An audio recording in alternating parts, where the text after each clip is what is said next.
চলো না বেবি, হয়ে যাক। তুমি পারবে না। তুমি কিছুই করতে পারো না। তোমার গায়ে শক্তি নেই বেবি। বেবি, আজকে ওষুধ খেয়ে এসেছি, দেখো তোমাকে কি মজা দেই। তোমরা যারা আমার ভয়েসকে ভালোবাসো তারা এই মুহূর্তে আমাদের চ্যানেলটি অবশ্যই সাবস্ক্রাইব করে রাখবে। আর হ্যাঁ, ভিডিওটি সম্পূর্ণ শুনবেন। বেবি, তোমার কত টাকা লাগে? আমি দেব।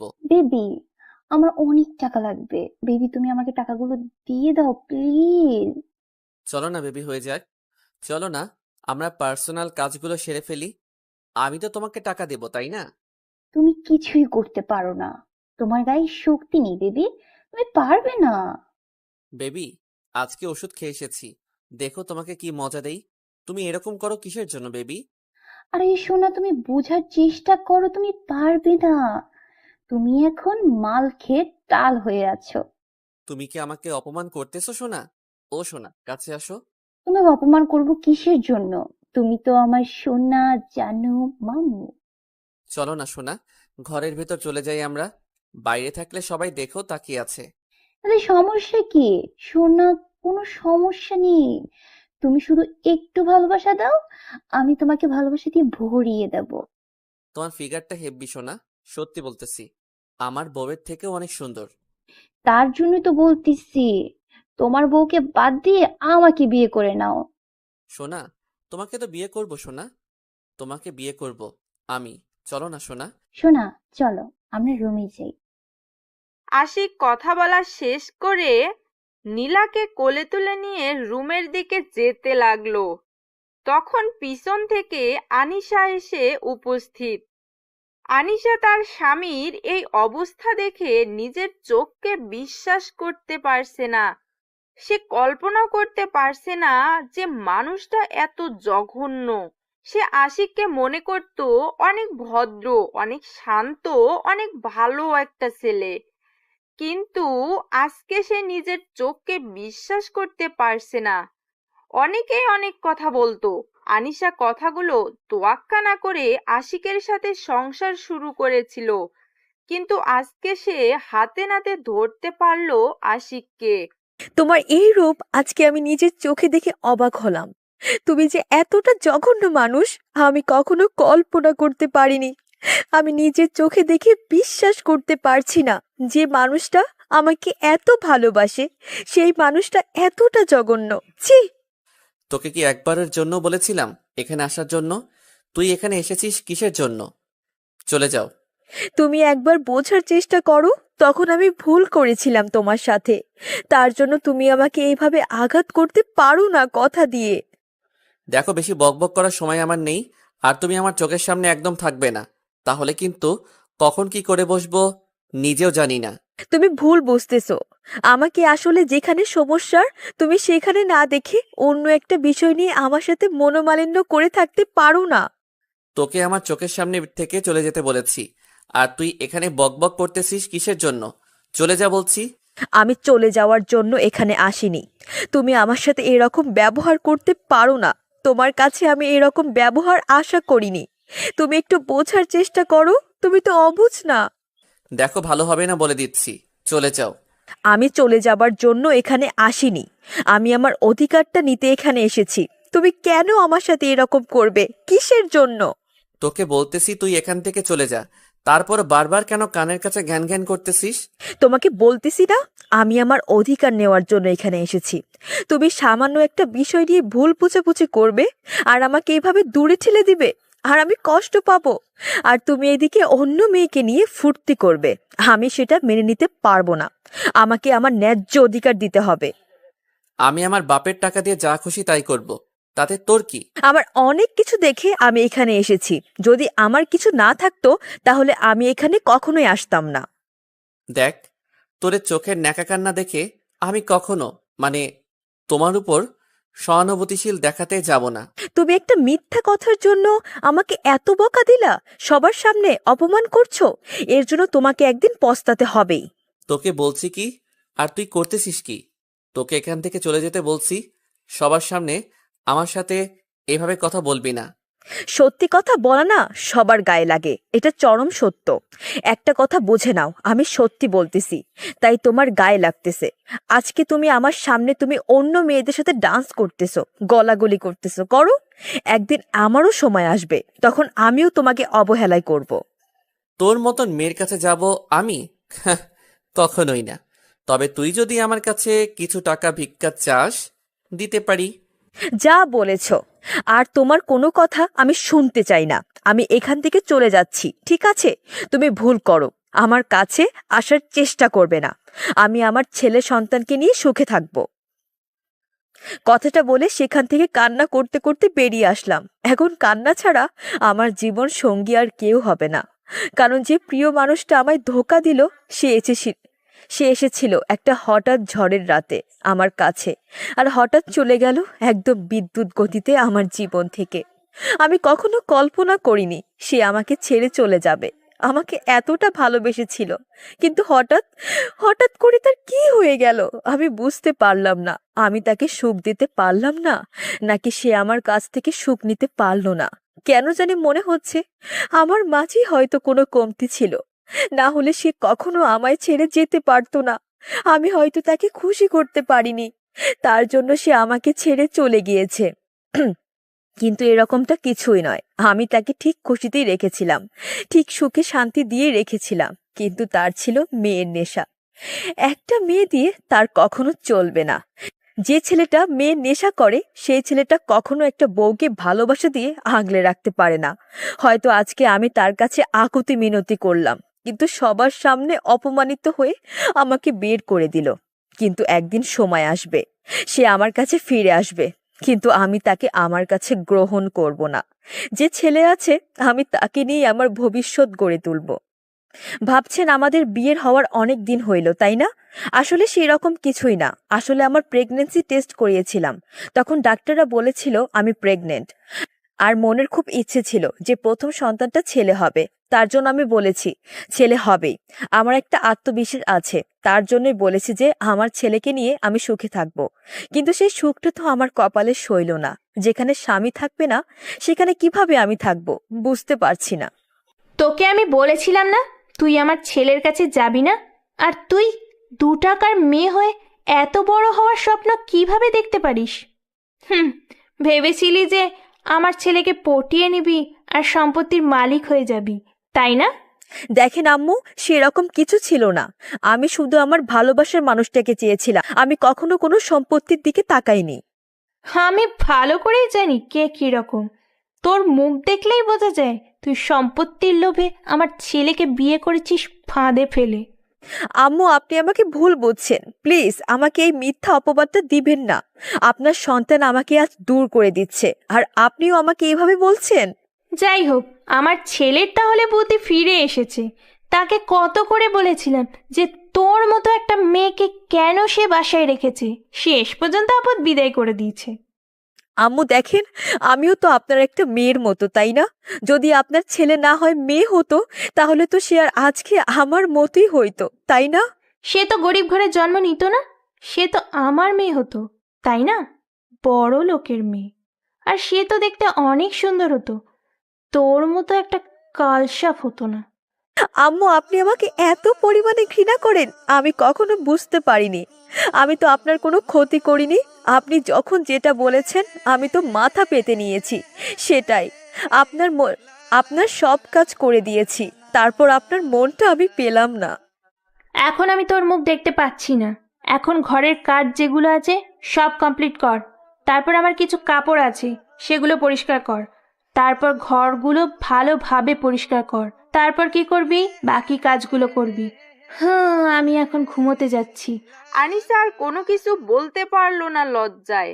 তার উপর তার স্বামী আজকে যে ব্যবহার করলো সবার সামনে, সে ভেবেছিল তার শাশুড়ি আম্মু তাকে হয়তো একটু সান্ত্বনা দিয়ে বাসায় থাকতে বলবে, কিন্তু তিনি যেটা বলে গেলেন তাতে তো বাসায় থাকা কোনোভাবেই সম্ভব না।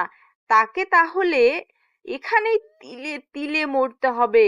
তার পেটে সন্তান আসবে, তাকে কিছু করে খাওয়াতে পারবে না। আনিশা মনে মনে ভাবতে লাগলো, সে যদি এখন এখান থেকে গ্রামের বাসায় চলে যায় তাহলে তাকে নিয়ে তো সবাই হাসি ঠাট্টা করবে। এখান থেকে গ্রামের বাসায় যাওয়া যাবে না, কারণ গ্রামের মানুষকে সে বড় মুখ করে বলে এসেছে এখন সে বড়লোক বাড়ির বউ।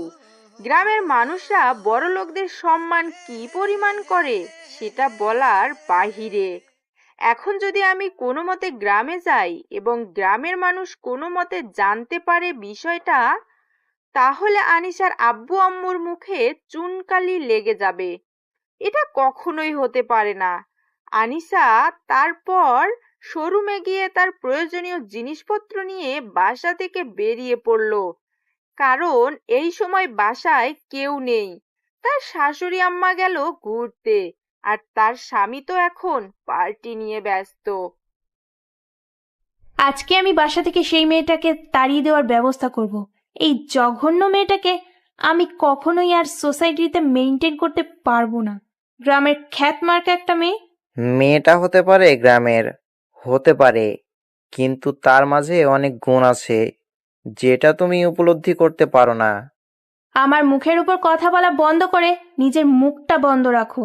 আমি যেটা করতে চাই আমাকে সেটাই করতে দিবা। দেখো, এই মেয়েটা আমাদের ছেলেকে কন্ট্রোলে রাখতে পারবে, না হলে তুমি কখনোই আমাদের ছেলেকে কন্ট্রোলে আনতে পারবে না, কারণ মেয়েটার ধৈর্য আছে। আমি আমার ছেলের জন্য আধুনিক মেয়ে খুঁজে আনবো ঘরে। এইরকম বেদের মেয়ে জ্যোৎস্না দিয়ে কি করব আমি? আমার সোসাইটিতে খাপ খাওয়াতে পারবো না, তাই আমি আমার ছেলের জন্য একটা আধুনিক বউ লাগবে। যে মেয়েরা রাতে বাইরে যাবে, এই ক্লাবে গিয়ে পার্টি করবে, ওই ক্লাবে গিয়ে নাইট পার্টি করবে, সেই রকম বউ তোমার দরকার, তাই না? এখনকার যুগে এসব স্বাভাবিক। তুমি এসব নিয়ে তর্ক করা বাদ দাও তো। আমার সাথে এখন চুপচাপ গাড়ি চালাও তো। তারপর কালাম সাহেব শিল্পার সাথে কোনো কথা না বলে চুপচাপ গাড়ি ড্রাইভ করতে লাগলো। আর এদিকে আনিশা বাসা থেকে বেরিয়ে কোন দিকে যাবে ভেবে পাচ্ছে না। তার উপর শুধু একটাই উদ্দেশ্য, সে যে কোনো প্রকারে এই জলসাখানা থেকে বেরিয়ে যেতে চায়। কোন দিকে যাবে কোনো গাড়ি না দেখতে পেয়ে সে রাস্তার এক সাইডে হেলে দুলে হাঁটতে লাগলো। সন্ধ্যা পেরিয়ে রাত ঘনিয়ে আসতে লাগলো। সে হাঁটতে হাঁটতে অনেক দূরে এসেছে। সামনে একটা বাস দেখতে পেয়ে চুপি চুপি বাসের এক কর্নারে গিয়ে গুটিসুটি মেরে বসে পড়লো। যেদিকে যায় যাবে, সে সেখানে নেমে যেদিকে দুচোখ যাবে সেদিকে চলে যাবে।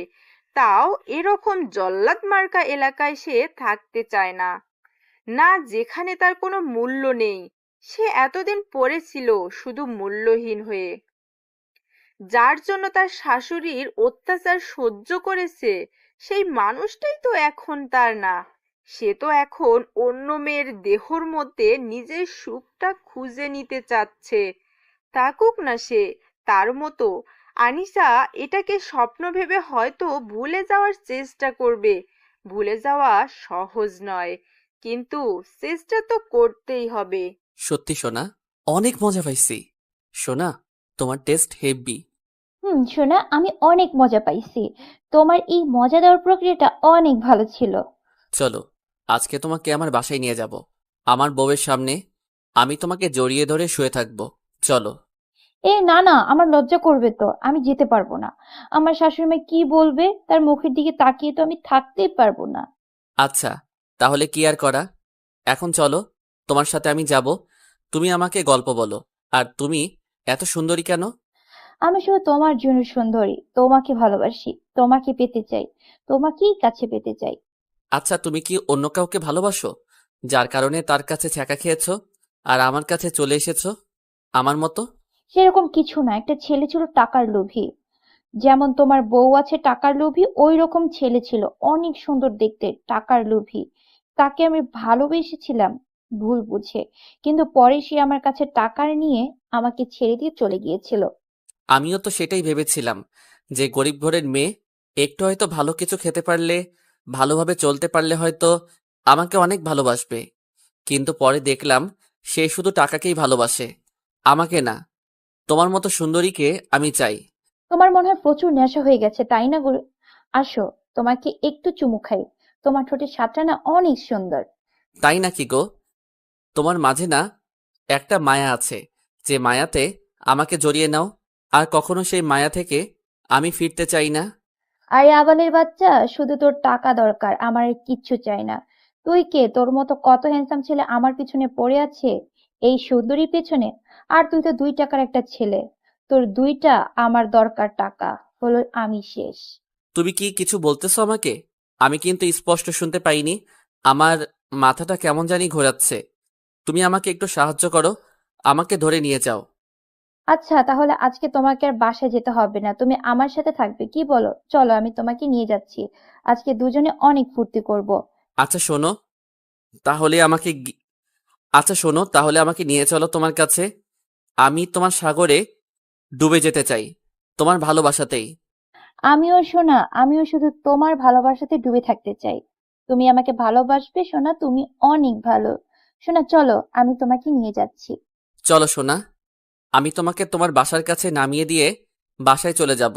তোমার সাথে গেলে আমার অনেক মজা লাগে। তোমার বউ যে তখন তোমাকে বকা দিয়ে গেল, তোমার রাগ হবে না পরে? এখন থেকে তুমি আমার বউ হবে। আমি আজকে গিয়ে উকিলের সাথে কথা বলবো, তাকে আমার জীবন থেকে সরিয়ে দেব, দিয়ে তোমাকে নিয়ে আসবো।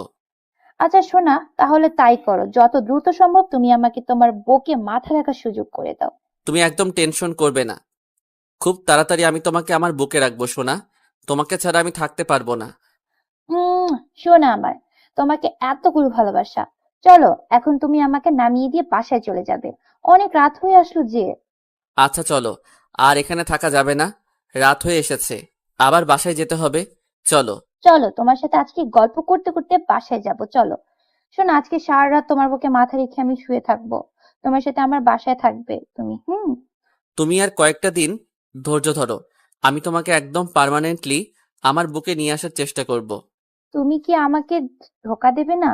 তো তুমি বলতেছো চেষ্টা করবে। তুমি কখন আমাকে তোমার উপর অধিকার খাটাতে, মানে স্বাক্ষর করাতে? কি আবোল তাবোল কথা বলতেছো? চলো না, এখন বেশি কথা বলতে পারবো না, তাহলে নেশাটা ধরে আসবে, তখন বাসা পর্যন্ত পৌঁছাতে পারবো না। চলো। এটা আমি কোথায় চলে আসলাম? এখন কি হবে? গাড়িতে তো নামতে দিচ্ছে না। ব্যাপার কি? কোথায় নিয়ে যাচ্ছে কোনো কিছু বুঝতে পারছি না।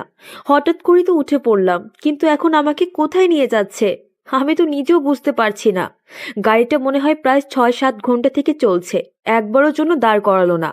বুঝলাম না আমাকে কোথায় নিয়ে যাওয়া হচ্ছে, বা আমি কোন জায়গায় গাড়িতে উঠে পড়লাম বুঝতে পারছি না। নিজের ভিতরের কষ্টগুলো বারবার লাফিয়ে উঠছে, কিন্তু অনেক কষ্টে কষ্টগুলো চেপে রেখেছি। আজকের মতো কষ্ট জীবনে কখনো হয়নি। কখনো কল্পনা করতে পারিনি যে আমি এত বড় লোকের একজন বউ হব, আর এভাবে আমি ধোঁকা খাবো। সে আমাকে যতই না বলতো যে ভালোবাসা কখনো ধনী গরিব বোঝে না, শুধু দুটি মনের মিলনের ব্যাপার। এখানে কোনো ধনী গরিবের তফাৎ থাকে না, শুধুই ভালোবাসা থাকে। কিন্তু আজকে আমি যখন তাকে দেখলাম, তার চোখে মুখে আমার জন্য ভালোবাসা দেখতে পেলাম না। আমি কি এত তাড়াতাড়ি তার কাছে আমি কি এত তাড়াতাড়ি তার কাছে এতটা বিরক্তির কারণ হয়ে গেলাম, যে তার কাছে আমি আমার ভালোবাসাটা পর্যন্ত পেলাম না, শুধু অবহেলাই পেয়ে গেলাম? কেন? কেন তাহলে আমাকে তুমি বিয়ে করলে? কেন তাহলে আমার জীবনটা নিয়ে ছিনেমিনে করলেন আপনি? কেন? আমি তো আপনার জীবনে আসিনি, আপনি আমার জীবনে এসেছিলেন। আমি বাধা করেছিলাম, তারপরও এসেছিলেন, কিন্তু তার প্রতিদান আজকে আমাকে এই কঠিন সময় পার করতে হচ্ছে। আমি কখনো কল্পনা করতে পারিনি। হঠাৎ করে বাসের একজন লোক বলে উঠল, ওস্তাদ গাড়িটা দাঁড় করেন। তার কিছুক্ষণ পর এই গাড়িটা দাঁড় করানো হলো, আর একটা জায়গায় নাম বলা হলো। সেই জায়গার মানুষগুলো নেমে যাচ্ছে। থেকে থেকে কয়েকজন নেমে গেল, 5-6 জন। একবার ভাবলাম যে এখনই নেমে যাব, কিন্তু জানালা দিয়ে উকি দিয়ে দেখলাম যে এখনো রাতের রেশ কাটেনি, ভোরের আলো এখনো স্পষ্ট হয়নি। আমি এইরকম একটা মেয়ে মানুষ, এখনো ভোরের আলো স্পষ্ট হয়নি। যদি বাইরে যাই, আবার যদি কোনো দুর্ঘটনা ঘটে আমার সাথে। এমনিতেই নিজের ভিতরে আর কোনো কিছুর বেঁচে থাকার নেই, বেঁচে থাকার ইচ্ছা পর্যন্ত আর নেই। কিন্তু কি করব? পেটের ভিতরে যে একটা কোমল প্রাণ বেড়ে উঠেছে, কিন্তু কি করব? পেটের ভিতরে যে একটা কোমল প্রাণ বেড়ে উঠেছে, তার জন্য আমাকে এই পৃথিবীতে বেঁচে থাকতে হবে। কিন্তু এখন নামা যাবে না। ভোরের আলোটা যেখানে স্পষ্ট দেখা যাবে সেখানে নেমে যাব। মোবাইলের স্ক্রিনে তাকিয়ে দেখি 4:30 বাজে। তার মানে আলো প্রকট হতে আরো 30 মিনিট বাকি। 5টার পরই ভোরের আলো প্রকট হবে, আর সেখানে নেমে যেদিকে দুচোখ যায় সেদিকে চলে যাব। কিন্তু আমার মনে হচ্ছে আমি একদম গ্রাম অঞ্চলে চলে এসেছি। এখন আমাকে এখানে এসে জীবিকা নির্বাহ করতে হবে যে কোনো প্রকারে। কিন্তু আমি তো এই এলাকার কিছু চিনি না। কোন দিকে যাব বা কোন দিকে গেলে কি সাহায্য পাবো বুঝতে পারছি না। নামতে আগে হবে, তারপরে বাকিটা দেখা যাবে। তারপর কিছুক্ষণ পর আবার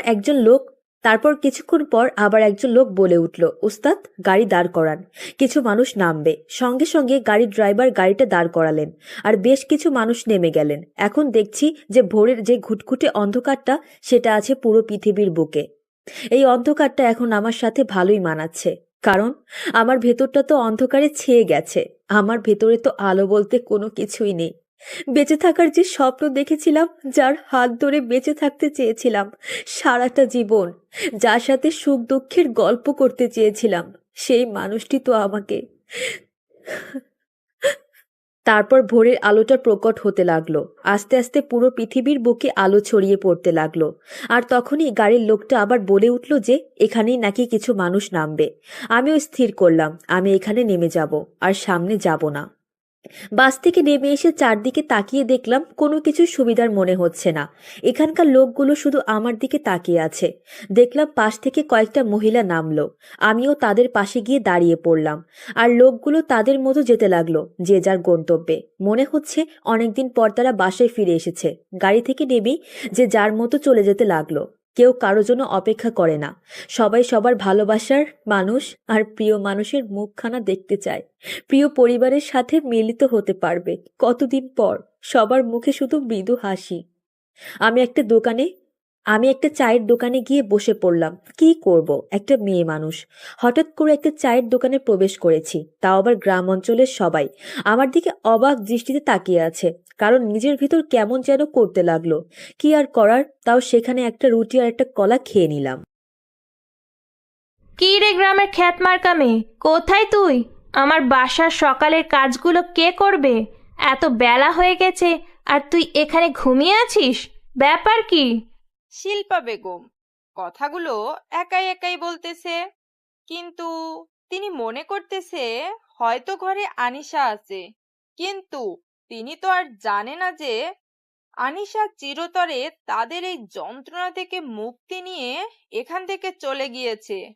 কি রে, কথা বলছিস না কিসের জন্য? নাকি রাতে কোথাও গিয়েছিলি আবার? আমার ছেলে তোকে বাদ দিয়ে দেবে, অন্য কোনো ছেলের কাছে গিয়েছিলি নাকি? তার কথার কোনো জবাব আসছে না দেখে তার মেজাজটা আরো অনেক কিটকিটে হয়ে গেল।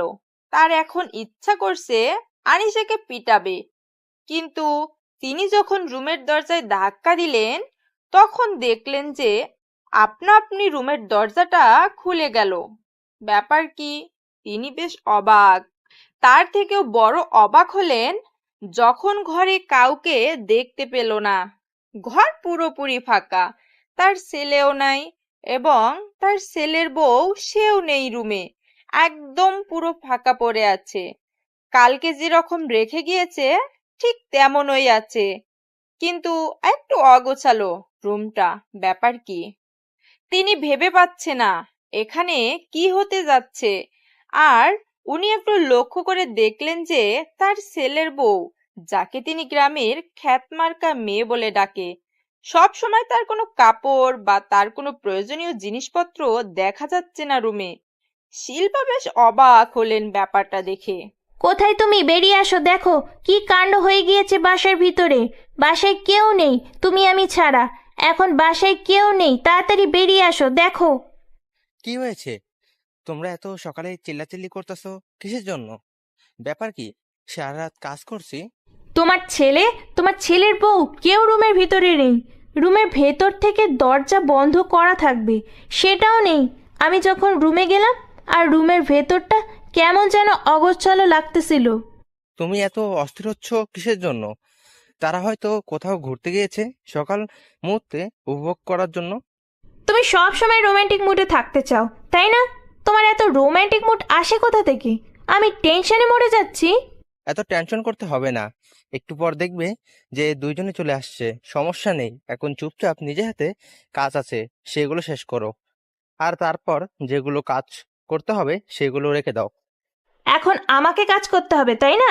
এখন তুমি আমাকে কাজ করতে বলছো। তাহলে তোমার ছেলের বউয়ের হয়ে যে কালকে ওকালতি করলে, কিসের জন্য? তোমরা এত কথা শোনার Repeat. তোমার এত কথা শোনার আমার সময় নেই। আমার অফিসের সময় হয়ে যাচ্ছে, তুমি সেটা ভালো করেই জানো। আর আমার কি কি লাগবে তাড়াতাড়ি এখানে এনে দাও। তুমি তো এখন আমার উপরে রাগ দেখাবে, তাই না? তুমি তো সুযোগ পাইছো না, তুমি তো রাগ দেখাবে, আমি ভালো করেই জানি। এত কথা না বলে চুপচাপ যেটা করতে বলছি সেটাই করো। এত কথা বলো কিসের জন্য? তারপর শিল্পা বেগম কালাম সাহেবের সাথে আর কোনো কথা না বলে তিনি কালাম সাহেবের প্রয়োজনীয় জিনিসগুলো এনে তার সামনে রেখে দিয়ে রাগ দেখিয়ে রুম থেকে বেরিয়ে গেল। কালাম সাহেব তার স্ত্রীর রাগ দেখে মৃদু হাসলেন, তার স্ত্রীর রাগ আরো বাড়িয়ে দিলেন। শিল্পা বেগম কালাম সাহেবের মুখে মৃদু হাসি দেখে রাগে পুরে জ্বলতে লাগলো, কিন্তু কালাম সাহেবকে কিছুই বলতে পারছে না। মনে মনে স্থির করে রাখলো, যদি আজকে সেই কালসাপিনী বাসায় আসে তাকে যে কি করবে। আর তার ছেলের এত রোমান্টিক মুড যে তার বউকে সকাল সকাল উধাও করে নিয়ে যেতে হবে বাসা থেকে। শিল্পা বেগম মনে মনে স্থির করলো, আজকে বাসায় আসলে দুজনকেই গণহারে পিটাবে।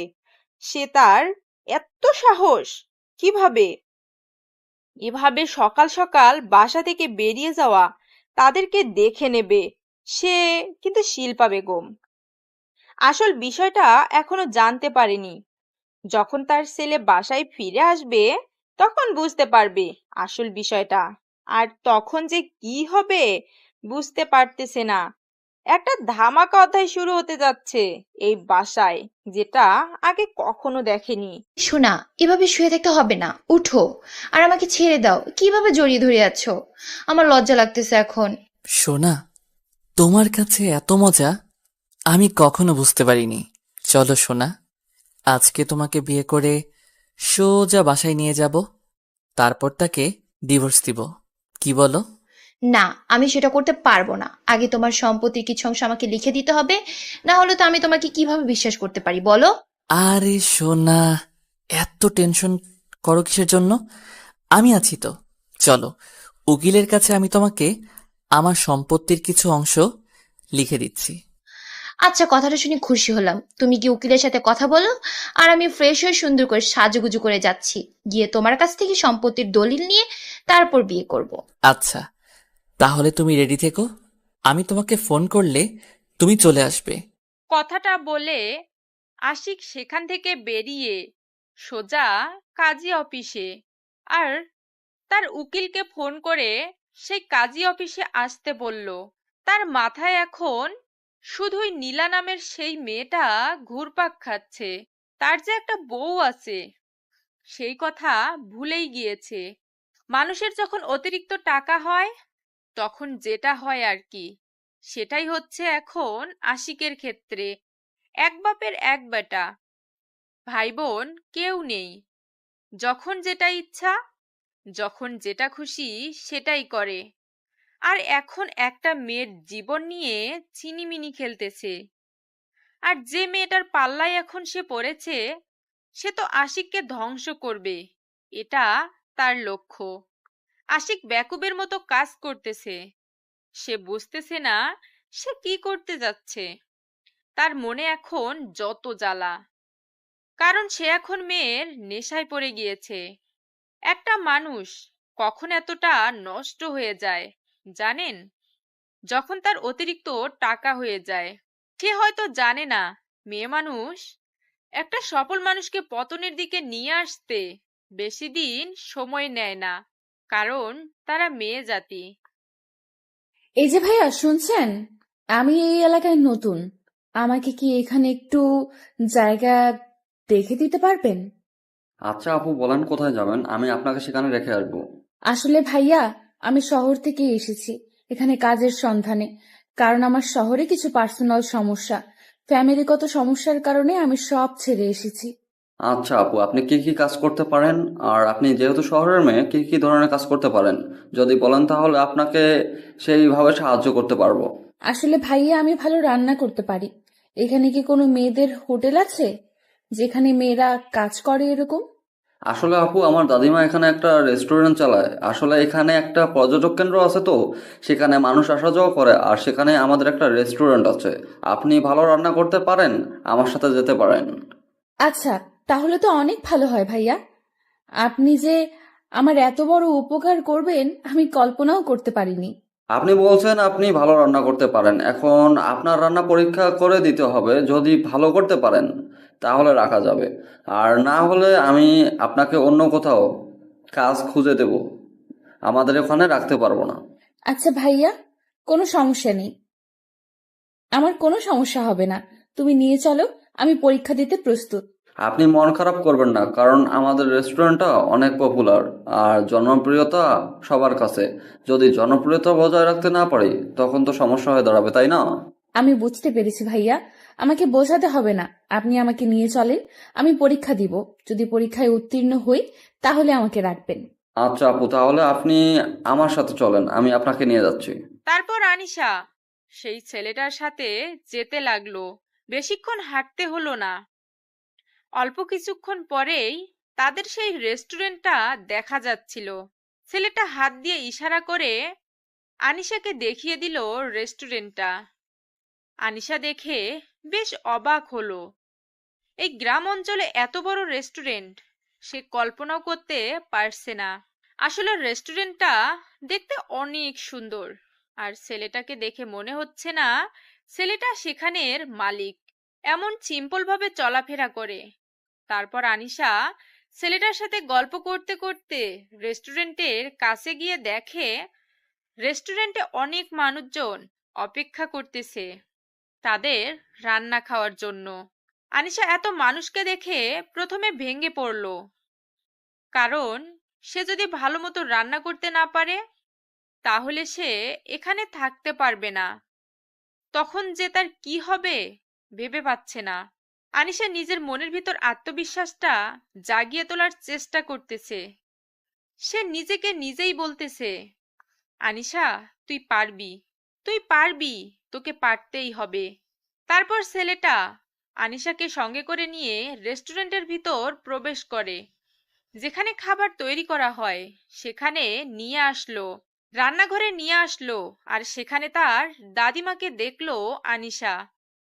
তারা নিজেরাই রেস্টুরেন্টটা চালায়, কোনো কাজের লোক রাখে না। কিন্তু আনিশাকে নিয়ে আসার কারণ হচ্ছে যে আনিশা শহরের মেয়ে, আর সে নাকি ভালো রান্না করতে পারে। আর এখানে ভালো রান্নার অনেক ডিমান্ড। তার কারণে ছেলেটা আনিশাকে পরীক্ষা করার জন্য এখানে নিয়ে আসলো। যদি আনিশা ভালো পারফরমেন্স করতে পারে তাহলে তাকে রেখে দিবে, আর সামান্য কিছু মাইনে দিয়েই রেখে দিবে এখানে। আর তার খাওয়া দাওয়ার জন্য সবকিছু তারা দেবে। আর তার দাদিমার সাথে থাকবে মেয়েটা। তার জন্য ছেলেটা তাকে নিয়ে আসলো, না হলে কখনোই আনিশাকে এখানে আনতো না ছেলেটা। এখানে সবকিছু রেডি করা আছে, দেখে শুনে সুন্দর করে এই মাংসটা রান্না করেন। আর এগুলো আমাদের খাওয়ার জন্য সবার, তাই ভালো করে রান্না করবেন, আর এর উপর আপনার মার্কস দেওয়া হবে। দোয়া করবেন যাতে করে ভালো কিছু করতে পারি। আর আমার আত্মবিশ্বাস আছে আমি ভালো রান্না করতে পারি, আর এখানেও ভালো কিছুই করে দেখাবো। জি আপু, একদম দোয়া করলাম মন থেকে। আমিও চাচ্ছি, আপনি যেহেতু শহর থেকে এসেছেন আর আপনাকে দেখে মনে হচ্ছে অনেকটা অসহায়, আপনার মুখ দেখে বুঝতে পারতেছি, কারণ নিয়ে আসলাম। তাহলে কখনো নিয়ে আসতাম না, না কারণ আমার দাদিমা যেটা রান্না করে সেটা অনেক সুস্বাদু হয়। আমি বুঝতে পেরেছি ভাইয়া তোমার কথা। আমি আমার সর্বোচ্চ দিয়ে চেষ্টা করব রান্নাগুলো ভালো করার জন্য। তুমি শুধু আমার জন্য দোয়া করো যাতে করে আমি এখানেই থাকতে পারি। আচ্ছা তাহলে রান্না করেন, আর যদি কিছু লাগে তাহলে আমাকে বলতে পারেন, আমি নিয়ে এসে দিচ্ছি। পরে আবার সমস্যার কথা বলতে পারবেন না, এখন সবকিছু দেখে নেন। আমি তো সবকিছু দেখতে পারতেছি। আমি যেগুলো দিয়ে রান্না করতে পারবো সেগুলো সব কিছু এখানে আছে, কোনো সমস্যা হবে না। আমি সুন্দর করে রান্না করে দিচ্ছি, তারপর পরীক্ষা নিয়ে টেস্ট করে বলিয়েন, সমস্যা নাই। এই নাও তোমার ভাগের সম্পত্তির দলিল। এখন চলো বিয়ে করব, বিয়ে করব। এখন চলো বিয়ে করব, বিয়ে করব। কিসের? বিয়ের আগে তুমি সবকিছু আমাকে ঠিকঠাক করে দাও। সবকিছু ঠিকঠাক আছে, আমি স্বাক্ষর পর্যন্ত দিয়ে দিয়েছি। দেখো, সবকিছু ঠিকঠাক আছে। এখন থেকে এই সম্পত্তির মালিক শুধু তুমি, এখানে কেউ হাত লাগাতে পারবে না। আচ্ছা, তাহলে আমি তোকে বিয়ে করব কিসের জন্য? তুই কোথাকার আবাল? কি বলতেছো? মাথা ঠিক আছে?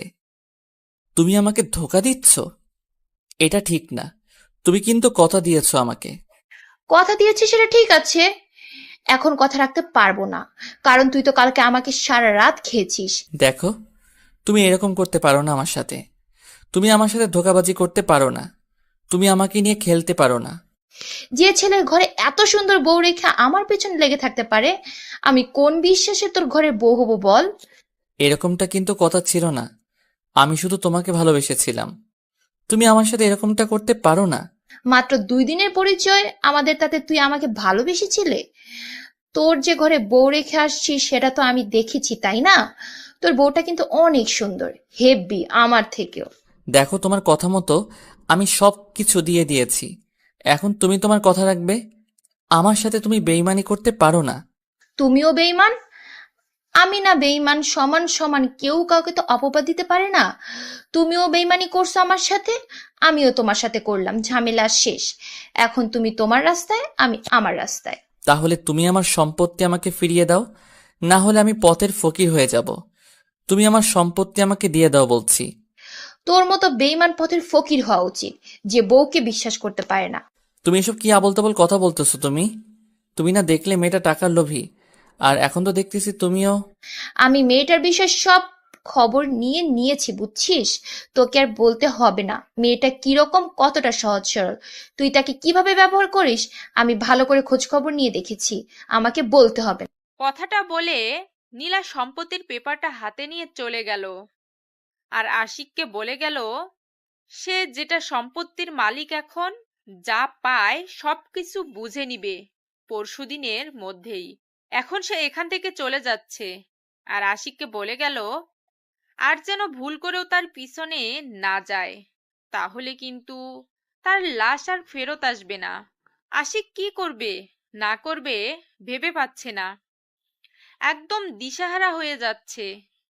কি করলো সে ভেবে পাচ্ছে না।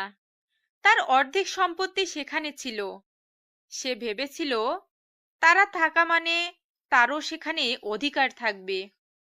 তারা তো এক হচ্ছে, তাহলে সমস্যা কোথায়? নামে থাকলেই চলবে, এটা ভেবে অর্ধেক সম্পত্তি লিখে দিয়েছে, তাও আবার যেগুলো টপ বিজনেসে আছে এখন সেগুলো। আশিক ভেবে পাচ্ছে না তার এখন কি করা উচিত। তার মাথায় মনে হচ্ছে আকাশ ভেঙে পড়েছে। সে এখন কি করবে না করবে ভেবে পাচ্ছে না। তার মাথা পুরোই হ্যাং। সে কোথায় যাবে, কি করবে? বাসায় যাবে কি করে? তার আব্বুকে সে মুখ দেখাবে কি করে? সে চুপচাপ একদম নিস্তব্ধ হয়ে পায়ে হেঁটে হেঁটে 5 কিলোমিটার জায়গা বাসায় এসে রুমের ভিতর গিয়ে দরজা বন্ধ করে লাইট অফ করে একদম অন্ধকার বিছানায় শুয়ে পড়ল। তার এখন কোনো কিছুই নেই, তার না আছে কোনো সঙ্গী, না আছে তার সম্পত্তি। সে এখন একটা অবহেলিত ছেলে। আশিক কান্না করতেছে নিঃশব্দে, বালিশে মুখ গুজে দিয়ে নিঃশব্দে কান্না করতেছে। আর সে ভাবতেছে আনিশার সাথে কত খারাপ ব্যবহার করেছিল, তারপরও মেয়েটা তাকে কখনো একা ছেড়ে দেয়নি, সব সময় তার সাথে লেগেছিল। কতই না তাকে গালি দিত, এমনকি মাঝে মাঝে অনেকভাবে অত্যাচার করত। তারপরও মেয়েটা আশিকের বুকের উপর মাথা রেখে ঘুমিয়ে থাকতো। এখন আশিকের আনিশার কথা খুব মনে পড়তেছে, কিন্তু আনিশা এখন অনেক দূরে। তার তখনই মনে পড়ে গেল যে আনিশা কোথায়। সে চারপাশে আনিশাকে খুঁজতে লাগলো। রুম থেকে বের হয়ে পুরো বাড়ি আনিশাকে খুঁজতে বের হলো, কিন্তু সে আনিশাকে কোথাও পেল না। তার আম্মুর কাছে গেল। সে তার আম্মুকে গিয়ে যখন জিজ্ঞেস করবে যে আনিশা কোথায়, কিন্তু তার আগে আশিকের আম্মু মানে শিল্পা বেগম আশিককে আনিশার কথা জিজ্ঞেস করলো। আশিক থতমত খেয়ে গেল।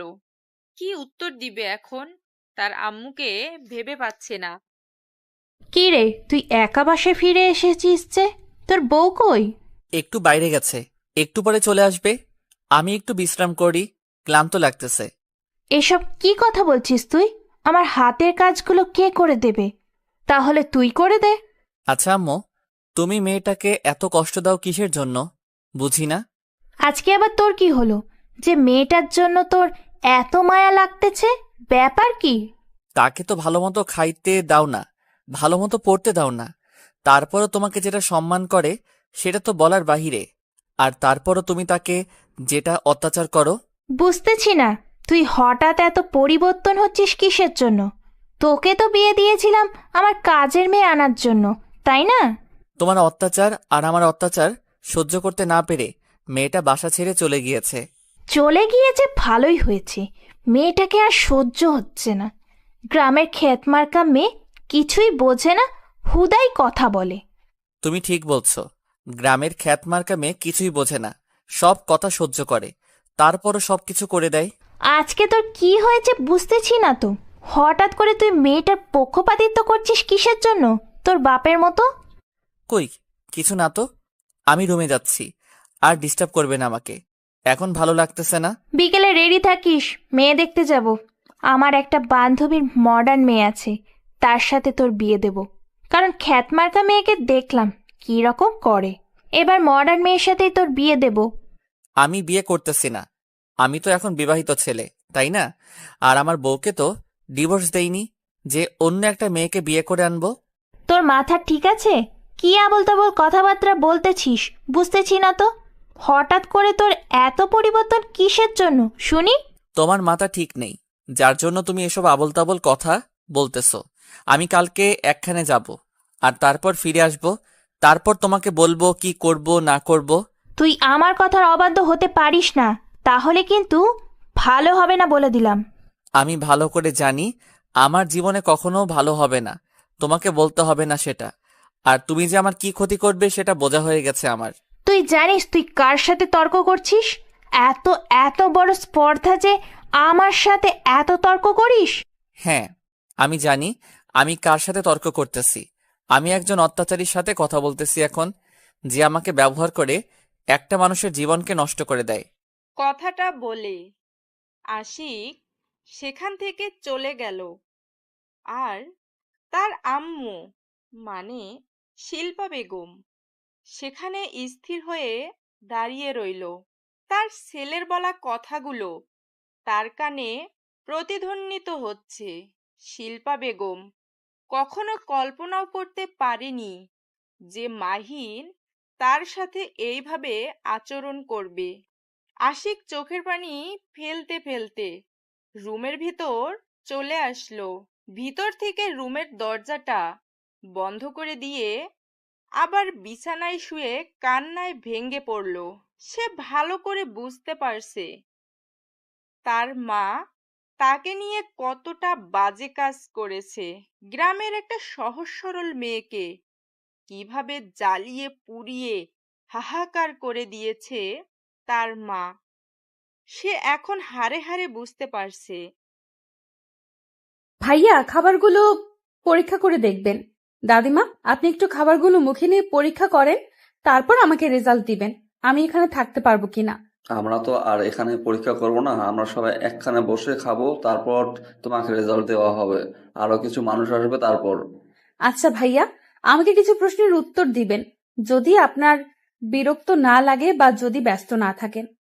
এখন তো কাস্টমার চাপ কম, দুপুরের সময়, তাই কাস্টমার চাপ কম, তার জন্য আমি এখন ব্যস্ত না, ফিরে আছি, বলতে পারেন। আসলে ঢাকা থেকে কোন সাইডে এই জায়গা, আর ঢাকা থেকে কত কিলোমিটার দূরে এই জায়গাটা অবস্থিত, আর এই জায়গাটার নাম কি, জেলার নাম কি, বিভাগের নাম কি? আপনি কিছু জানেন না, তাহলে এখানে এসেছেন কিভাবে? আপনার কোনো পরিচিত মানুষ নেই এখানে? একটা মানুষ যখন সবকিছু ছেড়ে দিয়ে নিঃস্ব হয়ে সবকিছু ছেড়ে দিয়ে একা একা পথ চলা শুরু করে দেয়, জানো তুমি? হয়তো আমি কিছু বুঝতে পারবো না, কিন্তু আপনাকে দেখে মনে হচ্ছে আপনার ভিতরে অনেক কষ্ট, যন্ত্রণা আপনি সহ্য করতে পারতেছেন না। কারণ আপনাকে আমি লক্ষ্য করেছি, আপনি যখন রান্না করতেছিলেন তখন অনেক কান্না করতেছিলেন। আচ্ছা, তাহলে এখন আমি একটু এখানে বসে থাকতে পারি? আপনার যখন খুশি তখন এগুলো পরীক্ষা করে আমাকে জানাবেন। আমাদের ভিতরে একটা বিশ্রাম করার মতো রুম আছে, আপনি সেখানে গিয়ে বিশ্রাম নেন, আমি আপনাকে পরে ডেকে নেব। ধন্যবাদ ভাইয়া। তাহলে আমাকে একটু রুমটা দেখিয়ে দেন, আমি কি একটু বিশ্রাম করব? আমার একটু ক্লান্ত লাগতেছে তো। আচ্ছা, আপনি কিছু নাস্তা করে নেন, তাহলে ক্লান্ত দূর হয়ে যাবে। না হলে এই অবস্থায় যদি শুয়ে থাকেন তাহলে আরো ক্লান্ত হয়ে যাবেন। থাক, লাগবে না, এখন কিছু খেতে ইচ্ছে করতেছে না, মাথা ঘুরতেছে, জার্নি করে এসেছি তো তাই। আপনাকে অনেক কষ্ট দিয়ে ফেলেছি, এত দূর জার্নি করে এসেছেন, তার উপর এতগুলো রান্না করলেন, হয়তো অনেক কষ্ট লাগতেছে আপনার। আমি এমন পরিস্থিতি থেকে বেরিয়ে এসেছি, এসব আমার কাছে কোনো কিছুই মনে হচ্ছে না। আপনার জীবনে এত কষ্ট আমি বুঝতে পারিনি, আপনাকে দেখে মনে হয় না আপনার ভিতরে এত চাপা কষ্ট আছে। তারপর আনিশা আর কোনো কথা বলে না। ছেলেটাকে ইশারা করে রুমটা দেখিয়ে দিতে বলল। ছেলেটা একটু হাতের ইশারা করে রুমটা দেখিয়ে দিল। আনিশা রুম থেকে ভিতরে চলে আসলো। এসে দেখে রুমটা অনেক পরিপাটি করে গোছানো। রুমের দরজাটা বন্ধ করে দিল। তারপর চুপচাপ বিছানার উপর শুয়ে পড়ল। আর তার তখন সবকিছু মনে পড়তে লাগলো আস্তে আস্তে। এই সময় যদি বাসায় থাকতো তাহলে আশিক তাকে এদিক থেকে এসে ডিস্টার্ব করতে, ওই দিক থেকে এসে ডিস্টার্ব করতো, চুল ধরে টান দিত। সেই সময়গুলো আনিশা এখন খুব মিস করতেছে। তার খুব কষ্ট হচ্ছে সেই মুহূর্তগুলো উপভোগ করতে না পারার জন্য। তখন বিরক্ত লাগলো, কিন্তু এখন খুব মিস করতেছে। মুহূর্তগুলো খুব কষ্টই হচ্ছে। আশিক যতই খারাপ হোক, যখন তাকে ভালোবাসতো মন থেকেই, তার চোখ থেকে ভালোবাসাটাই স্পষ্ট দেখা যেত। কিন্তু আশিকের মাঝে মাঝে কি যেন হয়ে যেত। তখন আশিক আনিশার সাথে অনেক খারাপ ব্যবহার করত, এমনকি অনেক অত্যাচার করত। কিন্তু যখন সে একটু সুস্থ মস্তিষ্কে থাকতো, তখন সে আনিশাকে কি পরিমাণ ভালোবাসতো সেটা বলে বোঝাতে পারবে না। কথাগুলো ভাবতে ভাবতে আনিশা আনমনে কথা বলতে শুরু করলো আশিককে। কেন তুমি আমার সাথে এরকম করলে? কিসের জন্য? আমি কি ভুল করেছিলাম? আমার জীবনটা নিয়ে ছিনিমিনি কেন করলে তুমি? তুমি আমাকে এত কষ্ট দিতে, এত যন্ত্রণা দিতে, তাও তো আমি তোমাকে ভালোবেসেছিলাম। তোমার সব সহ্য করে নিয়ে তোমাকে শুধু ভালোই বাসতাম আমি। আমি তো কখনো তোমার কাছ থেকে কোনো কিছু আবদার করি না, আমি শুধু তোমার কাছ থেকে ভালোবাসাটাই চাইতাম। কিন্তু তুমি মাঝে মাঝে কেন আমার সাথে এরকম করতে? যখন তো তুমি ভালো থাকতে তখন আমাকে ভালোবাসায় ভরিয়ে দিতে। তুমি এমন সময় আমাকে তোমার জীবন থেকে তাড়িয়ে দিলে যে সময়টা স্বামীকে সবচেয়ে বেশি কাছে থাকা প্রয়োজন। আমি তোমার সন্তানের মা হতে যাচ্ছি, কিন্তু এই সময়টা আমি তোমাকে কাছে পাবো না। আমি জানি না বেঁচে থাকতে পারবো কিনা, সর্বোচ্চ চেষ্টা করব বেঁচে থাকার। যদি মরে যাই তাহলে আমাকে মাফ করে দিও। জানি না তোমার সাথে আর কখনো দেখা হবে কিনা। আমি চাই না তোমার সাথে দেখা করতে। আমি চাই না তোমার কাছে গিয়ে আমার সন্তানের জীবনটা নরক যন্ত্রণায় ফেলে দিতে। আমি চাই আমার সন্তানকে নিয়ে আমি এখানেই সুখে থাকবো, যদি এখানে থাকতে পারতাম। আর থাকতে না পারলে হয়তো আরো কোথাও আমাকে কাজের সন্ধানে ঘুরতে হবে। আর যদি আমার ভাগ্যটা ভালো থাকে তাহলে তো আমি এখানে থাকতে পারবো, কারণ রান্নাটা আমার মনে হচ্ছে যে অনেক সুস্বাদু হবে, কারণ আমি আমার সর্বোচ্চ দিয়ে রান্না করেছি। আমার ভাগ্যে যেটা আছে আমার সাথে সেটাই হবে। দোয়া করি তুমি সুখে থাকবে, শান্তিতে থাকবে। হয়তো আমাকে ভুলে গিয়েছো, কিন্তু আমি তোমাকে তো ভুলতে পারবো না। কথাগুলো নিজেই একা একা বলতেছিলাম, তখনই দেখলাম যে বাইরে থেকে কেউ দরজাতে ধাক্কাধাক্কি করতেছিল। তারপর বিছানা ছেড়ে উঠে গিয়ে দরজাটা খুলে দেখি ছেলেটা দাঁড়িয়ে আছে। ছেলেটার নাম পর্যন্ত জানি না এখনো আমি। ভাইয়া, কি হয়েছে? কোনো সমস্যা? রান্না কি পরীক্ষা করেছেন আমার? আসলে আফু, আপনার রান্নাটা পরীক্ষা করা হয়নি, সবাই উপস্থিত, সবাই আপনাকে দেখতে যাচ্ছে, তো তার জন্য আর কি আপনাকে বললাম। আচ্ছা ভাইয়া, তার আগে আমাকে বলো তো, সেখানে কে কে উপস্থিত আছে? মানে তোমাদের কি মুরব্বি? আসলে আমি একটা কথা বলি, আপনাকে যখন আমি পেয়েছিলাম তখন আমি আমার আব্বুকে জানিয়েছিলাম, তিনি আপনার খাবারটা পরীক্ষা করার জন্য এসেছে, আর আমার আম্মু এসেছে তার সাথে, সমস্যা নেই। আচ্ছা ভাইয়া, তাহলে তুমি গিয়ে তাদের সাথে একটু কথা বলো, আমি একটু পর যাচ্ছি। মানে বুঝতেই পারতেছো, মুরব্বিরা এসেছে, তাদের সামনে একটু সুন্দরভাবে যেতে হবে। আচ্ছা আপু, তাহলে কোনো সমস্যা নেই, আপনি সময় নিয়ে আসেন, আমি গিয়ে আব্বু আম্মুকে কথা বলতেছি ব্যবসার কথা। তুমি যে আমার জন্য এত কিছু করতেছো, তোমাকে যে কি বলে ধন্যবাদ দেবো ভেবে পাচ্ছি না। আরে আপু, সমস্যা নেই, আপনি রেডি হয়ে বাইরে চলে আসেন। আচ্ছা, আমি বাইরে যাচ্ছি, তুমি গিয়ে অল্প কিছুক্ষণ অপেক্ষা করো, আমি চলে যাচ্ছি। হয়তো আমার দেওয়া কষ্টগুলো তাকে এখন ক্ষত বিক্ষত করে দিচ্ছে। হয়তো তার এখন আমার কথা মনে পড়তেছে, আর সে ভাবছে আমি অন্য মেয়েকে নিয়ে ফুর্তি করতেছি। সে আমাকে বলেছিল সে যে কোনো পরিস্থিতিতে আমার সাথে থাকবে, কিন্তু আমার যে অত্যাচারগুলো ছিল সেগুলো ছিল অন্য লেভেলের। আমি তাকে নিজের অজান্তেই ইচ্ছাকৃতভাবেই অত্যাচার করেছি। ভেবেছিলাম টাকা আছে, মেয়ের অভাব নেই, কিন্তু মেয়েরা যে এতভাবে ধোঁকা দিতে পারে আমি কখনো কল্পনা করতে পারিনি। আজকে যদি এই পরিস্থিতির শিকার না হতাম, আমি কখনো রিয়ালাইজ করতে পারতাম না। হয়তো তার ভালোবাসাটা এখন আমি অনুভব করতে পারবো তিলে তিলে, কারণ সে এখন চলে গিয়েছে। কারণ একটা মানুষ কখনো কোনো ভালোবাসা কাছে থাকলে সেই ভালোবাসার মূল্য দিতে পারে না। যখন সেই ভালোবাসার বস্তুটা বা ভালোবাসার মানুষটা দূরে চলে যায়, তখন বোঝা যায় সেই ভালোবাসার মূল্যটা কি, আর সেই ভালোবাসা ছাড়া থাকা যে কি কষ্টকর। জানি না এখন তুমি কোথায় আছো, কিন্তু যেখানেই থাকো ভালো থেকো, আর আমি তোমাকে খুব তাড়াতাড়ি খুঁজে বের করব। তুমি এই দেশের যে কোনো প্রান্তেই থাকো না কেন, আমি তোমাকে সেখান থেকে খুঁজে আনবো আমার আবার বুকে। তুমি যদি ভেবে থাকো আমি তোমার খোঁজ করব না, তাহলে সেটা ভুল ভাবতেছো। আমি তোমাকে খুঁজবো, কারণ আমি বুঝতে পেরেছি তুমি আমার কতটা জুড়ে আছো। ভালোবাসি প্রিয়, খুব ভালোবাসি। খুব তাড়াতাড়ি তোমাকে খুঁজে বের করব। তুমি কোথায় থাকো, কি করো, আমি কিচ্ছু জানি না, আমি শুধু তোমাকে চাই। আমি যে কোনো প্রকারে আমি তোমাকে চাই।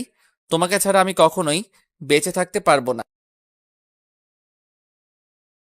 ভাইয়া, আমি এখানে একটা কাজের সন্ধানে এসেছিলাম। এখানে আমার একটা প্রজেক্টের কাজ চলতেছে। আমি এখানে ভালো হোটেল কোথায় পাবো থাকার মতো? আসলে ভাইয়া, আমি একটা হোটেলের মালিক, আর সেখানে আগে থাকার ব্যবস্থা ছিল না, এখন আমরা সেটাকে দোতলা করে উপরে থাকার ব্যবস্থা করছি। আপনি চাইলে আমার সাথে আসতে পারেন।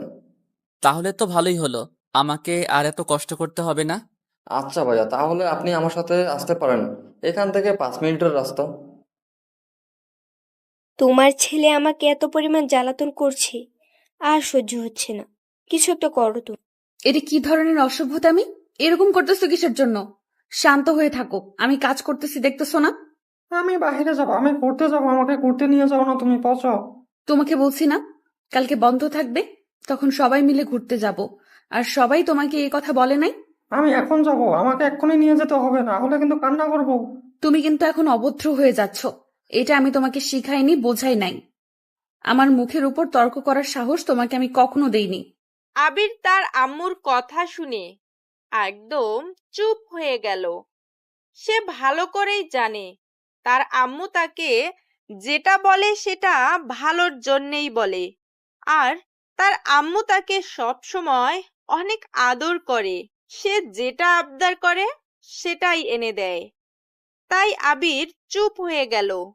ভদ্রতার সহিত চুপচাপ আবার দাদিমার কোলে চলে গেল।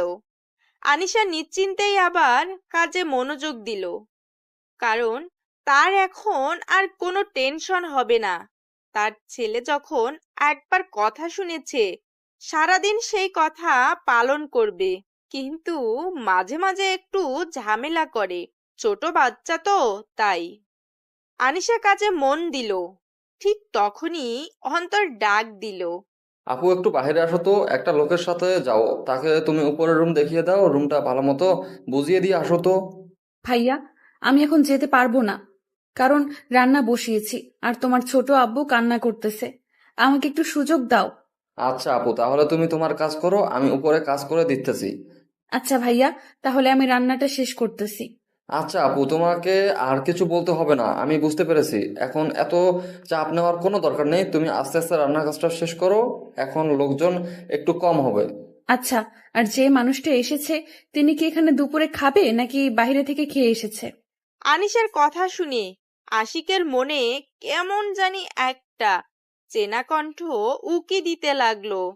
আশিকের মনের ভিতরে সেই মেয়েটার চিরচেনা কণ্ঠটা আবার ভেসে উঠল। এই মেয়েটার কথা শুনে আশিকের একটু সন্দেহ হতে লাগলো, কিন্তু কাউকে কিছু বলতে পারছে না। আসলে এখন কাকে কি বলবে, তাই সে চুপচাপ রইল আর মনের ভিতর কথাটা রেখে দিল, প্রকাশ করলো না। আচ্ছা ভাইয়া, আপনার সাথে কথা বলবো। সেই মেয়েটা আপনার কি হয়? আমার আপু হয়, কোনো সমস্যা? তার সাথে কি দেখা করবেন? ডাকবো? না না, দেখতে হবে না। ডাকবেন কিসের জন্য? আমি এমনিতে জিজ্ঞেস করলাম যে কি হয়, এর থেকে বেশি কিছু না। আর তাছাড়া আমার একটু ক্লান্ত লাগতেছে তো। আর তাকে বলে রাখবেন যে আমি তাকে আর তাকে বলে রাখবেন যে আমি দুপুর এখানে খাবো। বাইরে কোনো কিছু খেয়ে আসিনি, একটু কষ্ট করে উপরের জন্য খাবারটা দিয়ে আসে। আমাদের দায়িত্ব এটা, আমাদের কাছে এটাই পালন করতে হবে। আপনার কোনো সমস্যা হলে আমাদের জানাবেন, আমরা তাৎক্ষণিকভাবে আপনার উপকার করার চেষ্টা করব। আচ্ছা ভাইয়া, তাহলে এখন আমি উপরে যাচ্ছি। আপনি শুধু আমাকে রুমটা দেখিয়ে দিয়ে আসেন, বাকি কাজগুলো আমি করে নিতে পারবো, সমস্যা হবে না আমার। তারপর আশিককে অন্তর তার রুম দেখিয়ে দিয়ে নিচে নেমে আসলো। এসে দেখে যে তার ছোট আব্বু, মানে আনিশা আর আশিকের যে ছেলেটা আছে তাকে অন্তর সব সময় ছোট আব্বু বলে ডাকে, তার কাছে চলে গেল এবং তাকে কোলে তুলে নিয়ে আনিশার কাছে চলে আসলো। অন্তর আনিশার সাথে কোনো কথা না বলে চুপচাপ সেখানে দাঁড়িয়ে আনিশার রান্নার প্রতিভা দেখতে লাগলো। কারণ আনিশার রান্নার যে এইরকম একটা গুণ আছে সে কখনো কল্পনাও করতে পারেনি। তারা প্রথমে ভেবেছিল শহরের মেয়ে ভালো মতো রান্না করতে পারে না, কিন্তু পরে যখন তার রান্নার পরীক্ষা করলো তারা, তার রান্নার প্রতিভা দেখে সবাই মুগ্ধ হয়ে গেল। আর আনিশা আসার পর থেকে তাদের ব্যবসা এতটা লাভবান হতে ছিল, তারা যেটা কল্পনার বাইরে ছিল তাদের। তারা কখনো কল্পনা করতে পারেনি যে এই মেয়েটা তাদের ভাগ্য খুলে দিবে।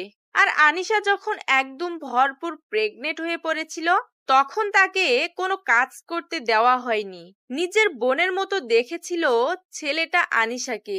এভাবে তাকিয়ে আছিস কিসের জন্য বুঝতেছি না তো। ব্যাপার কি, কোনো কিছু বলবি? কিছু না তো, আমি তো তোমার রান্না দেখতেছিলাম আর শেখার চেষ্টা করতেছিলাম একটু। তুই আর কত আমার কাছ থেকে রান্না শিখতে চাইবি বলতো? আমি এখানে আসার পর থেকে তুই আমার রান্না শিখতে চাচ্ছিস, কিন্তু তুই মনোযোগ দিয়ে কোনো কিছুই করিস না। এখন শিখে কি করবো? তুমি তো থাকবে, চলে যাচ্ছ না তো, এখানেই থাকবে তাই না? অনেক সময় পড়ে আছে শেখার জন্য, শিখে নেবো। সেটা অবশ্য ঠিক বলেছিস। এবার তোর একটা গতি করতে হবে, তোর জন্য তো একটা লাল টুকটুকে বউ এনে দিতে হবে। একা একা আর কতদিন থাকবি? আমার কথা বাদ দাও, তুমি কবে আমার জিজুকে এনে দিবা সেটা বলো। ছেলেটা তো আর একা একা বড় হবে না, তাই বাবার প্রয়োজন হবে। আমার ছেলেকে বড় করতে আমি একাই যথেষ্ট, আমার সঙ্গীর প্রয়োজন হবে না। আমি চাই না আর কারো জীবনে জড়িয়ে যেতে। তাই বলে তুমি এভাবে সারা জীবন অপেক্ষা করবে সেই মানুষটার জন্য? আমি কারোর জন্য অপেক্ষা করি না, আমি আমার গতিতে চলি। তুই ভালো করে জানিস আমি কারোর জন্য অপেক্ষা করি না।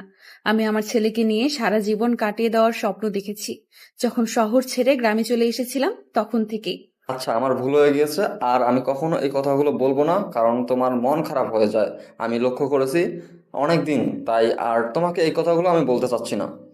আচ্ছা, ছেলেটা কোথায় থেকে এসেছে? তাকে দেখে কি মনে হয় যে এখানে থাকতে এসেছে নাকি এমনিতেই 2 দিন থেকে চলে যাবে? দেখে তো মনে হলো থাকবে, মনে হচ্ছে। দেখি পরে কথা বলবো, সমস্যা নেই। টাকার কথা বলেছিস, অনেক তো হলো।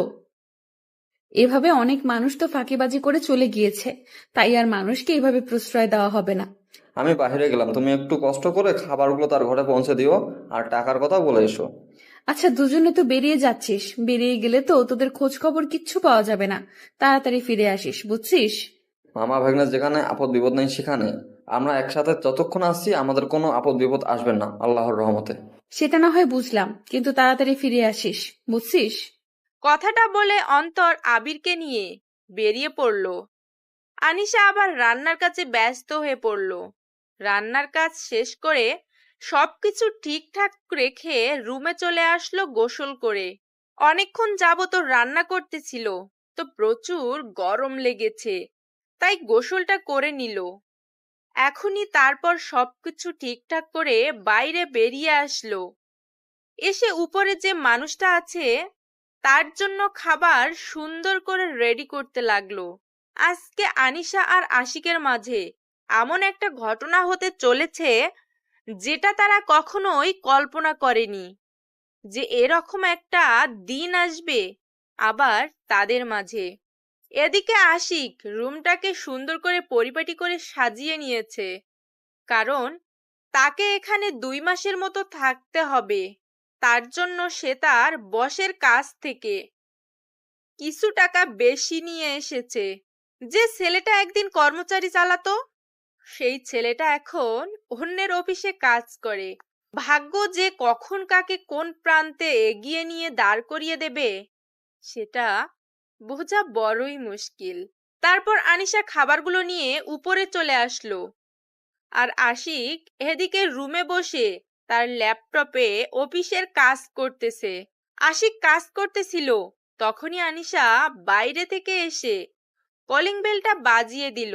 আশিক তার ল্যাপটপ রেখে দরজা খোলার জন্য এগিয়ে আসতে লাগলো। তারপর আশিকের রুমের দরজাটা খুলে দিয়ে মাথা নিচু করে রয়েছে, তাই সামনে থাকা মানুষটা কাছে থেকে না দেখেই খাবারগুলো হাতে নিয়ে নিল। আর এদিকে আনিশা, সেও মাথা নিচু করে আছে, কোনো কথা বলতেছে না, খাবার প্লেট এগিয়ে দিয়ে দাঁড়িয়ে আছে। আপনি কি এখানে থাকবেন নাকি 2 দিনের ভেতর চলে যাবেন?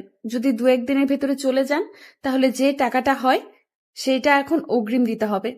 আনিশার কথা শুনে আশিক চোখ তুলে সামনের দিকে তাকিয়ে যে মানুষটাকে দেখতে পেল, সে কল্পনা করতে পারেনি যে এইভাবে তার এই প্রিয় মুখটা সে দেখতে পারবে। আনিশার এই রকম অবস্থা আশিক কখনো কল্পনা করতে পারেনি যে সেই মানুষটার সাথে আবার দেখা হবে। তুমি এখানে কাজ করতেছো? আপনার কোথাও ভুল হচ্ছে মনে হয়। আর আপনি কি বলতেছেন আবোল তাবোল? আমি আপনাকে টাকার কথা বলতেছি। আমাকে চিনেও না, না চেনার ভান করতেছো, এটা কিন্তু ঠিক না। কতদিন পর তোমার দেখা পেলাম আর তুমি আমার সাথে এরকম ব্যবহার করতেছো? আজীব কথা বলেছেন আপনি। আমি আপনাকে চিনি না, না চেনার ভান করব কিসের জন্য? আপনাকে তো আমি কখনো দেখিইনি। দেখো আনিসা, আমি তখন ভুল করেছিলাম, আমার ভুলের প্রায়শ্চিত্ত হয়েছে। আমি তোমাকে পুরো বাংলাদেশে খুঁজতেছি।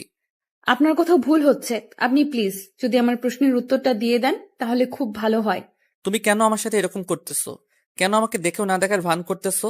কেন আমাকে চিনেও না চেনার ভান করতেছো? আমার সাথে এত রাগ তোমার? আমার ফালতু কথা বলার সময় নেই। আমি এখানে কাজ করি, আমাকে সময় অনুযায়ী সব কাজ করতে হয়, তাই আমার কাছে সময় একটা মূল্যবান সম্পদ। দেখো, তুমি আমাকে ভুল বুঝতেছো, প্লিজ ক্ষমা করে দাও না। আর তুমি আমাকে চিনেও না চেনার ভান করতেছো, বুকে আসো না প্লিজ। আনিশার অনেক ইচ্ছা করতেছে আশিককে জড়িয়ে ধরে তার বুকের যত যন্ত্রণা আছে, যত চাওয়া আছে সব মিটিয়ে নিতে, কিন্তু সে কখনোই এটা করবে না। আর আনিশার ভিতরটা পুড়ে যাচ্ছে, হাহাকার করতেছে। আজকে সামনে পেয়ে তাকে বুকে নিতে পারছে না, কোনো এক দ্বিধার কারণে। সে মনে মনে নিজেকে তৈরি করতেছে, সে মনে মনে অনেক কঠোর হতেছে। সে নিজেকে নিজে বলতেছে এভাবে ভেঙে পড়লে কখনোই সে পৃথিবীতে বেঁচে থাকতে পারবে না। তাকে অনেক কঠিন কথা বলতে হবে, কঠিনের থেকেও কঠিন। তে কথা না বলে কোথায় যাচ্ছ? আমার সাথে তোমাকে কথা বলতে হবে, আর আমার প্রশ্নের উত্তর তোমাকে দিতেই হবে। আমি কারো কথা শুনতে বাধ্য না, আর আপনাকে যেটা বলেছি সেটার উত্তর দেন। আপনি কি এখানে থাকবেন নাকি চলে যাবেন 2-1 দিনের মধ্যে? এই নাও তোমার টাকা, আর এখন আমার কথার উত্তর দাও তুমি, না হলে কিন্তু কি করব ভেবে পাচ্ছি না। এভাবে কথা বললে কিন্তু এখান থেকে জীবিত ফিরে যেতে পারবে না। বুঝতে পারতেছেন? এখানেই মেরে গুম করে দেব। তুমি কেন আমার সাথে এরকম করতেছো? আমি কি ক্ষমা পাওয়ার যোগ্য না? আমাকে কি ক্ষমা করা যায় না? আপনি আজব কথাবার্তা বলতেছেন। কারণ হচ্ছে যে আমি আপনাকে যেহেতু চিনিই না, তাহলে আপনার কিসের উত্তর দেব আমি বুঝি না। দেখো, মাথা গরম করাবে না কিন্তু। এতদিন তোমাকে খুঁজেছি, পাইনি, আর আজকে পেয়েছি। আর আজকে তুমি নাটক শুরু করে দিয়েছো। ক্ষমা করবে কিনা সেটা বলো। আপনি কিন্তু একটু বাড়াবাড়ি করতেছেন। এটা কিন্তু কখনোই ঠিক না। আপনি আমার সাথে এরকম বাড়াবাড়ি করতে পারেন না, যেহেতু আমি আপনাকে চিনি না। তুমি আমার সাথে এরকম ব্যবহার করতে পারো না। তুমি এখানে দাঁড়িয়ে আমার সাথে কথা বলবে। চলে যাচ্ছ কিসের জন্য শুনি? ভুল করেও আমার পেছনে পেছনে আসবেন না, তাহলে কিন্তু খবর খারাপ হবে বলে দিলাম। এখান থেকে বেঁচে ফিরতে পারবেন না। প্লিজ আমাকে মাফ করে দাও, না হলে আমি বাঁচতে পারবো না। প্লিজ আমাকে মাফ করে দাও। আমি বুঝতে পেরেছি তোমাকে ছাড়া থাকা আমার কতটা কষ্টকর। কেন আপনি আমার সাথে এরকম ব্যবহার করতেছেন? বলতেছি তো আমি আপনাকে চিনি না, তারপরও কেন আপনি আমার সাথে এরকম জোর জবরদস্তি করতেছেন বুঝি না। আমি বুঝতে পেরেছি তোমাকে ছাড়া আমার চলবে না। কখনো তুমি জানো এই 4টা বছর আমি বুঝতে পেরেছি তোমাকে ছাড়া আমার চলবে না কখনো। তুমি জানো এই 4টা বছর আমার কিভাবে কেটেছে? আমার ভিতরে কতটা জ্বালা যন্ত্রণা গিয়েছে। প্রতিটা দিন, প্রতিটা রাত আমি তোমাকে পুরো বাংলাদেশ তন্ন তন্ন করে খুঁজেছি। আমার যত পরিচিত মানুষ ছিল সবাইকে তোমার ছবি সেন্ড করেছি, শুধু তোমাকে খুঁজে পাওয়ার জন্য। কিন্তু তোমার খোঁজ পাইনি আমি। এত তাড়াতাড়ি আমাকে পাওয়ার জন্য এত আকুলতা কিসের জন্য? আমি তো গ্রামের খ্যাত মার্কা একটা মেয়ে, আর আপনার মায়ের কাছে একজন কাজের মেয়ে। আপনার কাছে শুধু একজন ভোগ্যপণ্য। আর আপনার তো কোটিপতি মেয়ে আছে, তাহলে আমাকে লাগবে কিসের জন্য? তুমি বিশ্বাস করো, সেদিনের পর আমি রিয়ালাইজ করতে পেরেছি যে তুমি ছাড়া আমি কতটা একা। তোমাকে ছাড়া আমি কখনোই চলতে পারবো না এতটা পথ। এতদিন যেহেতু চলতে পেরেছেন, তাহলে এখনো চলতে পারবেন, কোনো সমস্যা হবে না। আমাকে আমার মতো থাকতে দেন, আর আপনি আপনার মতো এখানে কাউকে বলবেন না যে আপনি আমার সেই অতীত। তুমি এরকম করতেছো কিসের জন্য? চলো না ফিরে যাই আমরা আমাদের আগের বাসায়, আগের ঠিকানায়। তুমি কেন আমাকে এভাবে অবহেলা করতেছো? আমি বুঝতে পারতেছি না। তোমাকে তখন আমি ধোকা দিয়েছি, তোমাকে কষ্ট দিয়েছি, তোমাকে অত্যাচার করেছি, তোমাকে নানা ধরনের কটু কথা বলেছি। সেটা কখনো সম্ভব না। আমি কখনো আপনার জীবনে আর ফিরে যেতে পারবো না। আমার পক্ষে সম্ভব না। আমাকে মাফ করবেন। তুমি কেন বুঝতে পারতেছো না? আমি সত্যি তোমাকে ভালোবাসি। তোমাকে ছাড়া আমি আর চলতে পারবো না। এতদিন যে আমি কি কষ্টটা পেয়েছি, আজকে তোমাকে দেখার পর জানো আমার বুকে কি একটা শান্তি বিরাজ করতেছে। আমি বলতেছি আপনি আমার পেছনে আর কখনোই আসবেন না। এখন থেকে আমাদের আর কখনো কথা হবে না, এখানেই শেষ। কি বলতেছো এসব কথা? আমি বুঝতেছি না। আমি তোমাকে ছাড়া থাকতে পারবো না। প্লিজ তুমি আমাকে মাফ করে দাও। প্লিজ প্লিজ প্লিজ, আমি তোমার হাতে ধরে বলতেছি, তাও তুমি আমাকে মাফ করো। এখানে কিন্তু সিন ক্রিয়েট করতেছেন আপনি। যে কেউ দেখে ফেললে আমার মান সম্মান চলে যাবে। এখানে সম্মানী ব্যক্তি একজন আমি। সবাই তো আমাদের পরিচয়টা জানে না, তার জন্য হয়তো এরকম ভাববে, কিন্তু আমাদের তো যায় আসে না, তাই না? আমরা স্বামী স্ত্রী। কিসের স্বামী স্ত্রী? আমরা কোনো সময় স্বামী স্ত্রী না। আপনি আমার সাথে কোনো কথা বলবেন না। এখান থেকে চলে যান বলছি। আর যদি থাকতে চান তাহলে আপনি আপনার মতো থাকেন, আর আমার মতো আমাকে থাকতে দেন। আমাকে এখন ডিস্টার্ব করবেন না। আপু, তুমি এখানে কি করতেছো? আর এই মানুষটাকে কি চেনো? নাকি তোমাদের কথা কিছু শুনলাম তাতে মনে হচ্ছে তোমরা একে অপরকে চেনো? সেরকম কিছু না, আমরা এমনিতেই কথা বলতেছিলাম টাকার বিষয় নিয়ে। আর সেখান থেকে এমনিতেই একটু কথা বলতেছিলাম, তার থেকে অন্য কিছু না। আর তুই ওকে এখানে নিয়ে এসেছিস কিসের জন্য? কান্না করতেছিল, তোমার কাছে নাকি যাবে, তার জন্য নিয়ে আসলাম। আর তুমি এখানে কি করো? নিজের কাছে আসো, একটু অপরিচিত মানুষের সাথে। তোমার কিসের কথা? আমিও তাই বলতেছিলাম ওনাকে, যে আমার সাথে এত কথা না বলে তোমার সাথে কথা বলতে বলেছিলাম। কিন্তু দেখো আমাকে উল্টা প্রশ্ন করতেছে। এই মানুষটাকে বুঝিয়ে বল তিনি যেন যা কথা আছে তোর সাথে বলে, আমার সাথে যেন কোনো কথা না বলে। তুমি তাহলে আবিরকে নিয়ে নিচে যাও, আমি ওনাকে বুঝিয়ে বলতেছি। যদি না বোঝে তাহলে ওনাকে এখান থেকে তাড়িয়ে দেবো। এর থেকে তো আর কোনো সমাধান থাকবে না, তাই না? উনি টাকা দিয়ে ফেলেছে, তাই তাকে তাড়িয়ে দেওয়া যাবে না। আর কথা হচ্ছে তিনি থাকতে চায় থাকবে, আমাদের তো সমস্যা নেই। কিন্তু যা কথাবার্তা আছে শুধু তোর সাথে বলবে, আমি আর উপরে আসবো না। আচ্ছা, তাহলে তুমি আবিরকে নিয়ে যাও, আমি তাকে বুঝিয়ে বলতেছি, তোমার কোনো সমস্যা হবে না। তোকে এখানে কোনো কথা বলতে হবে না, তুই চুপচাপ আমার সাথে আয়। এখানে তো আর কোনো কথা বলা লাগবে না, সেটা তো বলেই দিলাম। উনি তো শুনে নিয়েছে, তাই না? ছেলেটা কিন্তু অনেক কিউট হয়েছে। আর কতদিন এভাবে চলবে? সে তো একা একা আর বড় হতে পারবে না। লোকটা কি বলতেছে আপু, আর আমি কি ধরে নিতে পারি এই ব্যক্তি তোর অতীত? তোকে এখানে থাকতে হবে না, তুই চল তো আমার সাথে। আর ওনার যা লাগে আমি সব কিছু দিয়ে রেখেছি। আর রাতের আগে কোনো কথা বলা লাগবে না। উনি কাজের সন্ধানে এসেছে, কাজ করুক, আমাদের কি? আমি যেটা বলেছি ভেবে দেখো। কিন্তু আমি কিন্তু তোমাকে না নিয়ে এখান থেকে কোথাও যাব না, সেটা মাথায় রেখো। আপনি এসব কি বলতেছেন? আমার আপুকে আপনি কোথায় নিয়ে যাবেন? আপনাকে এখানে থাকা লাগবে না, এই নেন আপনার টাকা, আপনি চলে যান এখান থেকে, আপনাকে আমি এখানে রাখতেছি না। বড়দের সম্মান দিয়ে কথা বলো অন্তর, না হলে কিন্তু থাপ্পড় খাবি। বড়দের সম্মান দিয়ে কথা বলো অন্তর, না হলে কিন্তু থাপ্পড় খাবি। এখান থেকে চল আমার সাথে। আর এখানে এক মুহূর্তও থাকতে চাচ্ছি না। উনি থাকবে, টাকা দিয়েছে, ওনার খাবার সময় মতো পৌঁছে দিবে, ঝামেলা শেষ। আচ্ছা আপু, তুমি যেহেতু বলতেছো সেটাই হবে, আমি আর এখানে কোনো কথা বলবো না। এখন আমি চুপচাপ হয়ে গেলাম, তোমার যা খুশি তাই করো, কিন্তু আমি চাই তুমি সুখে থাকো, তোমার মাঝে যেন আর কোনো কালো মেঘের ছায়া এসে ভিড় না করে। আচ্ছা, তাহলে আর কোনো কথা হচ্ছে না এখানে।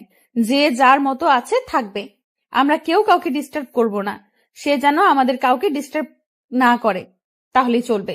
তুমি এত কথা বলতেছো কিসের জন্য আমি বুঝতেছি না। তুমি চলো আমার সাথে, আর এখানে এক মুহূর্ত তোমাকে দেখতে যাচ্ছি না, তোমার উপর আসা নিষেধ। অন্তর, আবির, আনিশা তিনজনের নিচে চলে আসলো, কিন্তু আনিশার মনের ভিতর অজানা একটা মায়া কাজ করতেছে। সে নিজের অজান্তেই পিছনে ফিরে আশিকের দিকে এক পলক তাকিয়ে নিল। যখন আনিশা আশিকের দিকে তাকিয়েছিল, আশিক তখন আনিশার দিকে তাকিয়ে চোখ মেরে দিল। আনিশা তখন আশিকের দিকে রাগী দৃষ্টিতে তাকিয়ে রইল, আর আশিক তখন তার সেই মায়াবী মুচকি হাসিটা দিয়ে দিল, যেটা দেখে আনিশা সহজেই আশিকের প্রেমে বারবার পড়ে যায়। কিন্তু সে নিজেকে এতটাই কঠিন করে তুলেছে যে এখন সেই মায়াটা আর কাজ করে না আশিকের উপর। তারপর আনিশা আবিরকে কোলে তুলে আদর করলো, কপালে একটা চুমু এঁকে দিল। আর আশিক সেটা দেখে রাগে ফুঁসতে লাগলো, কারণ তার ছেলে তার সামনে থেকে চলে যাচ্ছে, কিন্তু সে কাছে নেওয়ার মতো সাহস পাচ্ছে না, কারণ সে তো একটা অপরাধী, তার অপরাধের ক্ষমা হয় না। সে যে ভুলগুলো করেছে সেটা কখনোই ক্ষমা পাওয়ার মতো না, কারণ যখন সে প্রেগনেন্ট ছিল তখন তো আশিক তাকে দূর দূর করে তাড়িয়ে দিয়েছিল তার বাসা থেকে। একটা মেয়ের যখন স্বামীকে সব থেকে বেশি কাছে থাকা প্রয়োজন, তখনই তো আশিক তাকে দূরে ঠেলে দিয়েছিল। কিন্তু আশিক মনে মনে ভাবতেছে সে এরকম ভুল আর কখনো করবে না। সেটা ভেবে মুচকি হাসি দিয়ে সে রুমের ভিতর চলে আসলো, আবার ফোনটা হাতে নিল। হ্যালো আব্বু, আমি তোমার বৌমাকে খুঁজে পেয়েছি। আজকের দীর্ঘ 4 বছর পর তুমি আয়োজন করা শুরু করে দাও, আমি খুব শীঘ্রই তোমার বৌমাকে নিয়ে যাচ্ছি। কি বলতেছিস, সত্যি নাকি? আমার বৌমাকে তুই খুঁজে পেয়েছিস? আর তার এখন কি অবস্থা? আমি তার কাছে যাব, তুই আমাকে ঠিকানা সেন্ড কর, আমি আজকে রওনা দেব। তোমাকে এখানে আসতে হবে না, আমি খুব তাড়াতাড়ি তাকে নিয়ে বাসায় ফিরে আসব। আর তুমি টেনশন করবে না। আর তোমার একটা ফুটফুটে নাতি আছে। কি বলতেছিস তুই, সত্যি নাকি? এটা তাহলে তো আমি আর এখানে থাকছি না। তুই কোথায় আছিস? আমাকে তাড়াতাড়ি ঠিকানা সেন্ড কর, আমি এক্ষুনি রওনা দেব। আচ্ছা, আমি তোমাকে মেইল করে ঠিকানা সবকিছু পাঠিয়ে দিচ্ছি, তুমি এসে তাদেরকে একটু ম্যানেজ করো। তোমার বৌমা আমার উপর অনেক রাগ করে আছে, যার জন্য আমার সাথে কথাই বলতেছে না। তোর বাপ থাকতে তোকে এত টেনশন করতে হবে না, আমি যাচ্ছি তো, দেখবি সব ঠিকঠাক হয়ে যাবে। আর তুই তাকে নিয়ে ফিরে আসতে পারবি, আর আমি একটা খেলার সঙ্গী পেলাম। আচ্ছা আব্বু, তাহলে তোমার সাথে পরে কথা হবে। এখন আমি ফোনটা রাখতেছি, তোমার সাথে পরে কথা বলবো এই বিষয় নিয়ে। আর তোমাকে ঠিকানা সেন্ড করতেছি, তুমি চলে আসো। কি নিয়ে এত টেনশন করতেছো তুমি, বুঝতেছি না, এত সমস্যা কিসের? আমি আবার কি নিয়ে টেনশন করব?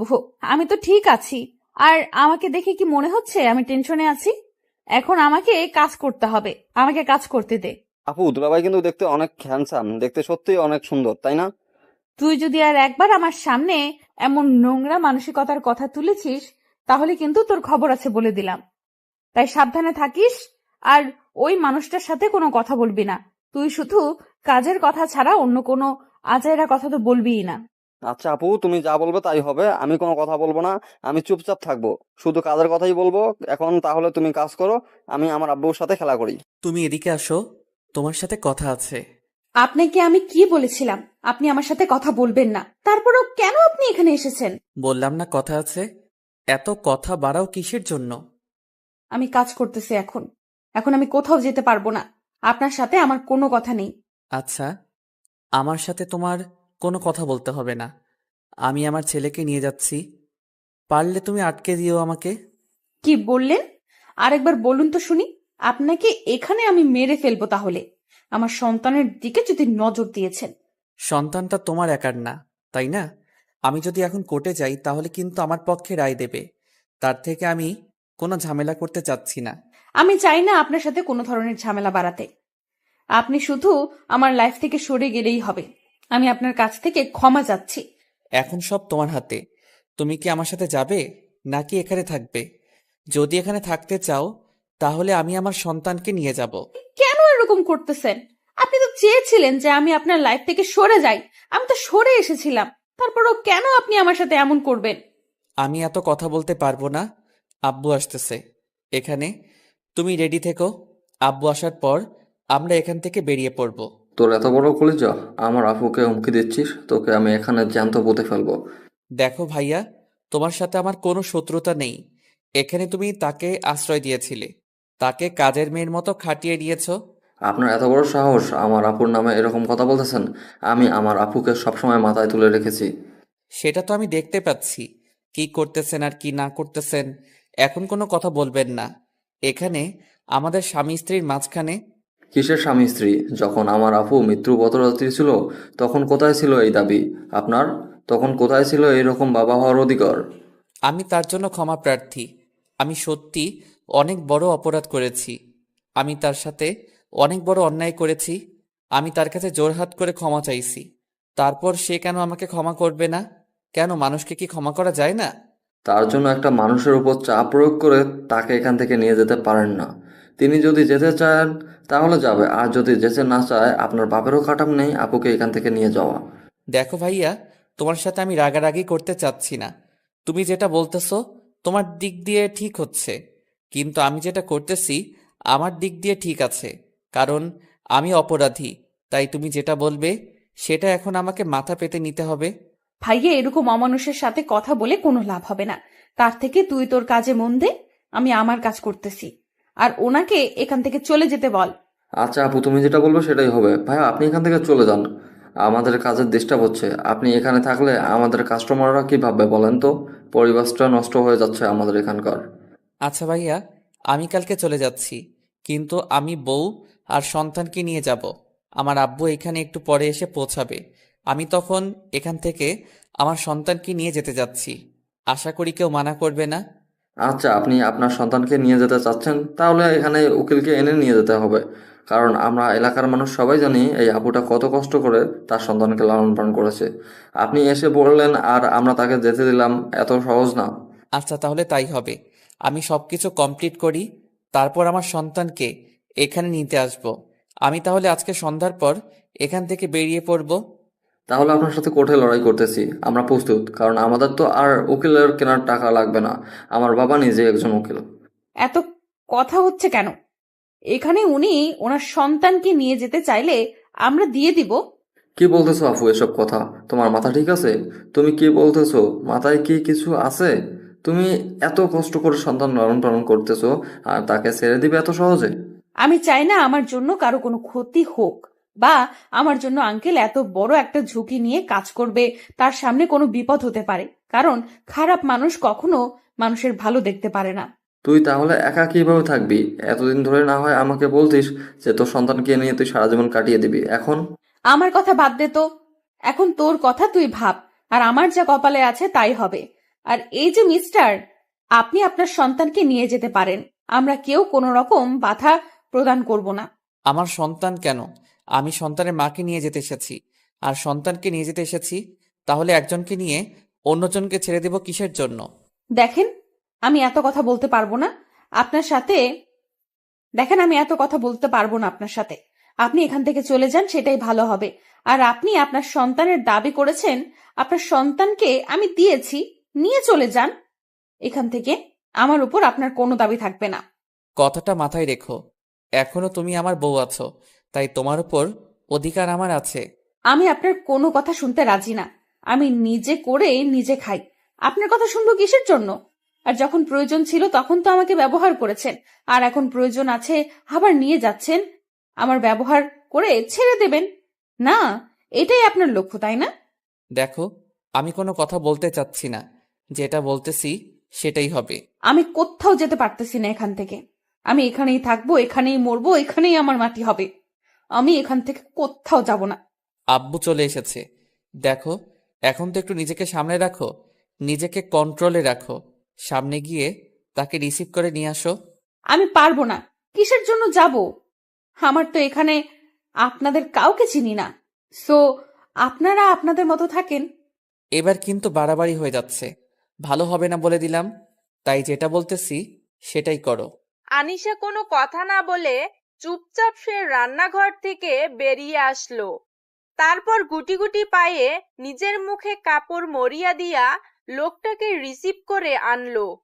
কালাম সাহেব এখন পর্যন্ত বুঝতে পারেনি যে এটা তার সেই আদরের বৌমা, যাকে তিনি নিজের থেকেও বেশি বিশ্বাস করতেন। আর সেই বাড়িতে আনিশার একমাত্র ভরসা ছিল এই লোকটি। তাই আনিশার নিজের অজান্তেই লোকটার কাছে চলে আসলো।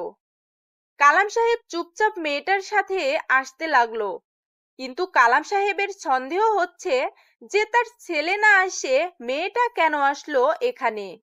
আর তারা তো এখানে দুজন আছে, তাহলে তাদের দুজনকে হাসি খুশি মুখে তাকে এখানে এসে রিসিভ করে নিয়ে যাওয়ার কথা ছিল। কিন্তু তার ছেলে বউ কোথায়?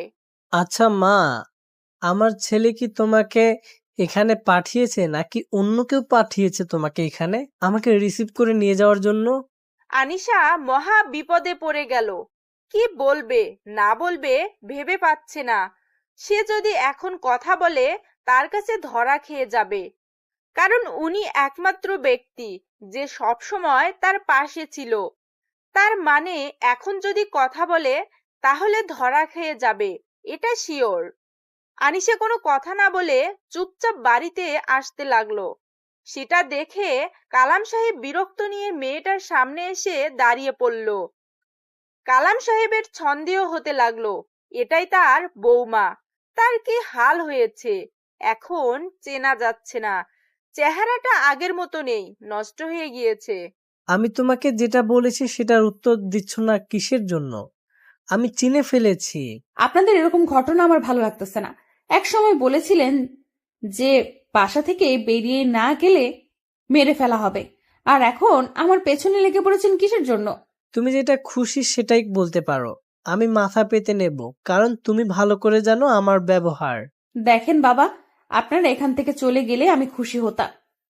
আমি আমার সন্তানকে নিয়ে একটু সুখে থাকতে চাই। আমরা যে অশান্তিতে আছি তোমাকে ছাড়া, তুমি সেটা কেন বোঝো না? তোমাকে এই 4 বছর আমার ছেলে কোথায় না কোথায় খুঁজেছে। আমার মতো খ্যাত মার্কা মেয়েকে কেন খুঁজে যাবে? তার জন্য তো একটা মডার্ন বউ এনে দিলেই হইতো। তুমি যে মানুষটার উপর রাগ করে আছো সেই মানুষটা এখন আর পৃথিবীতে নেই।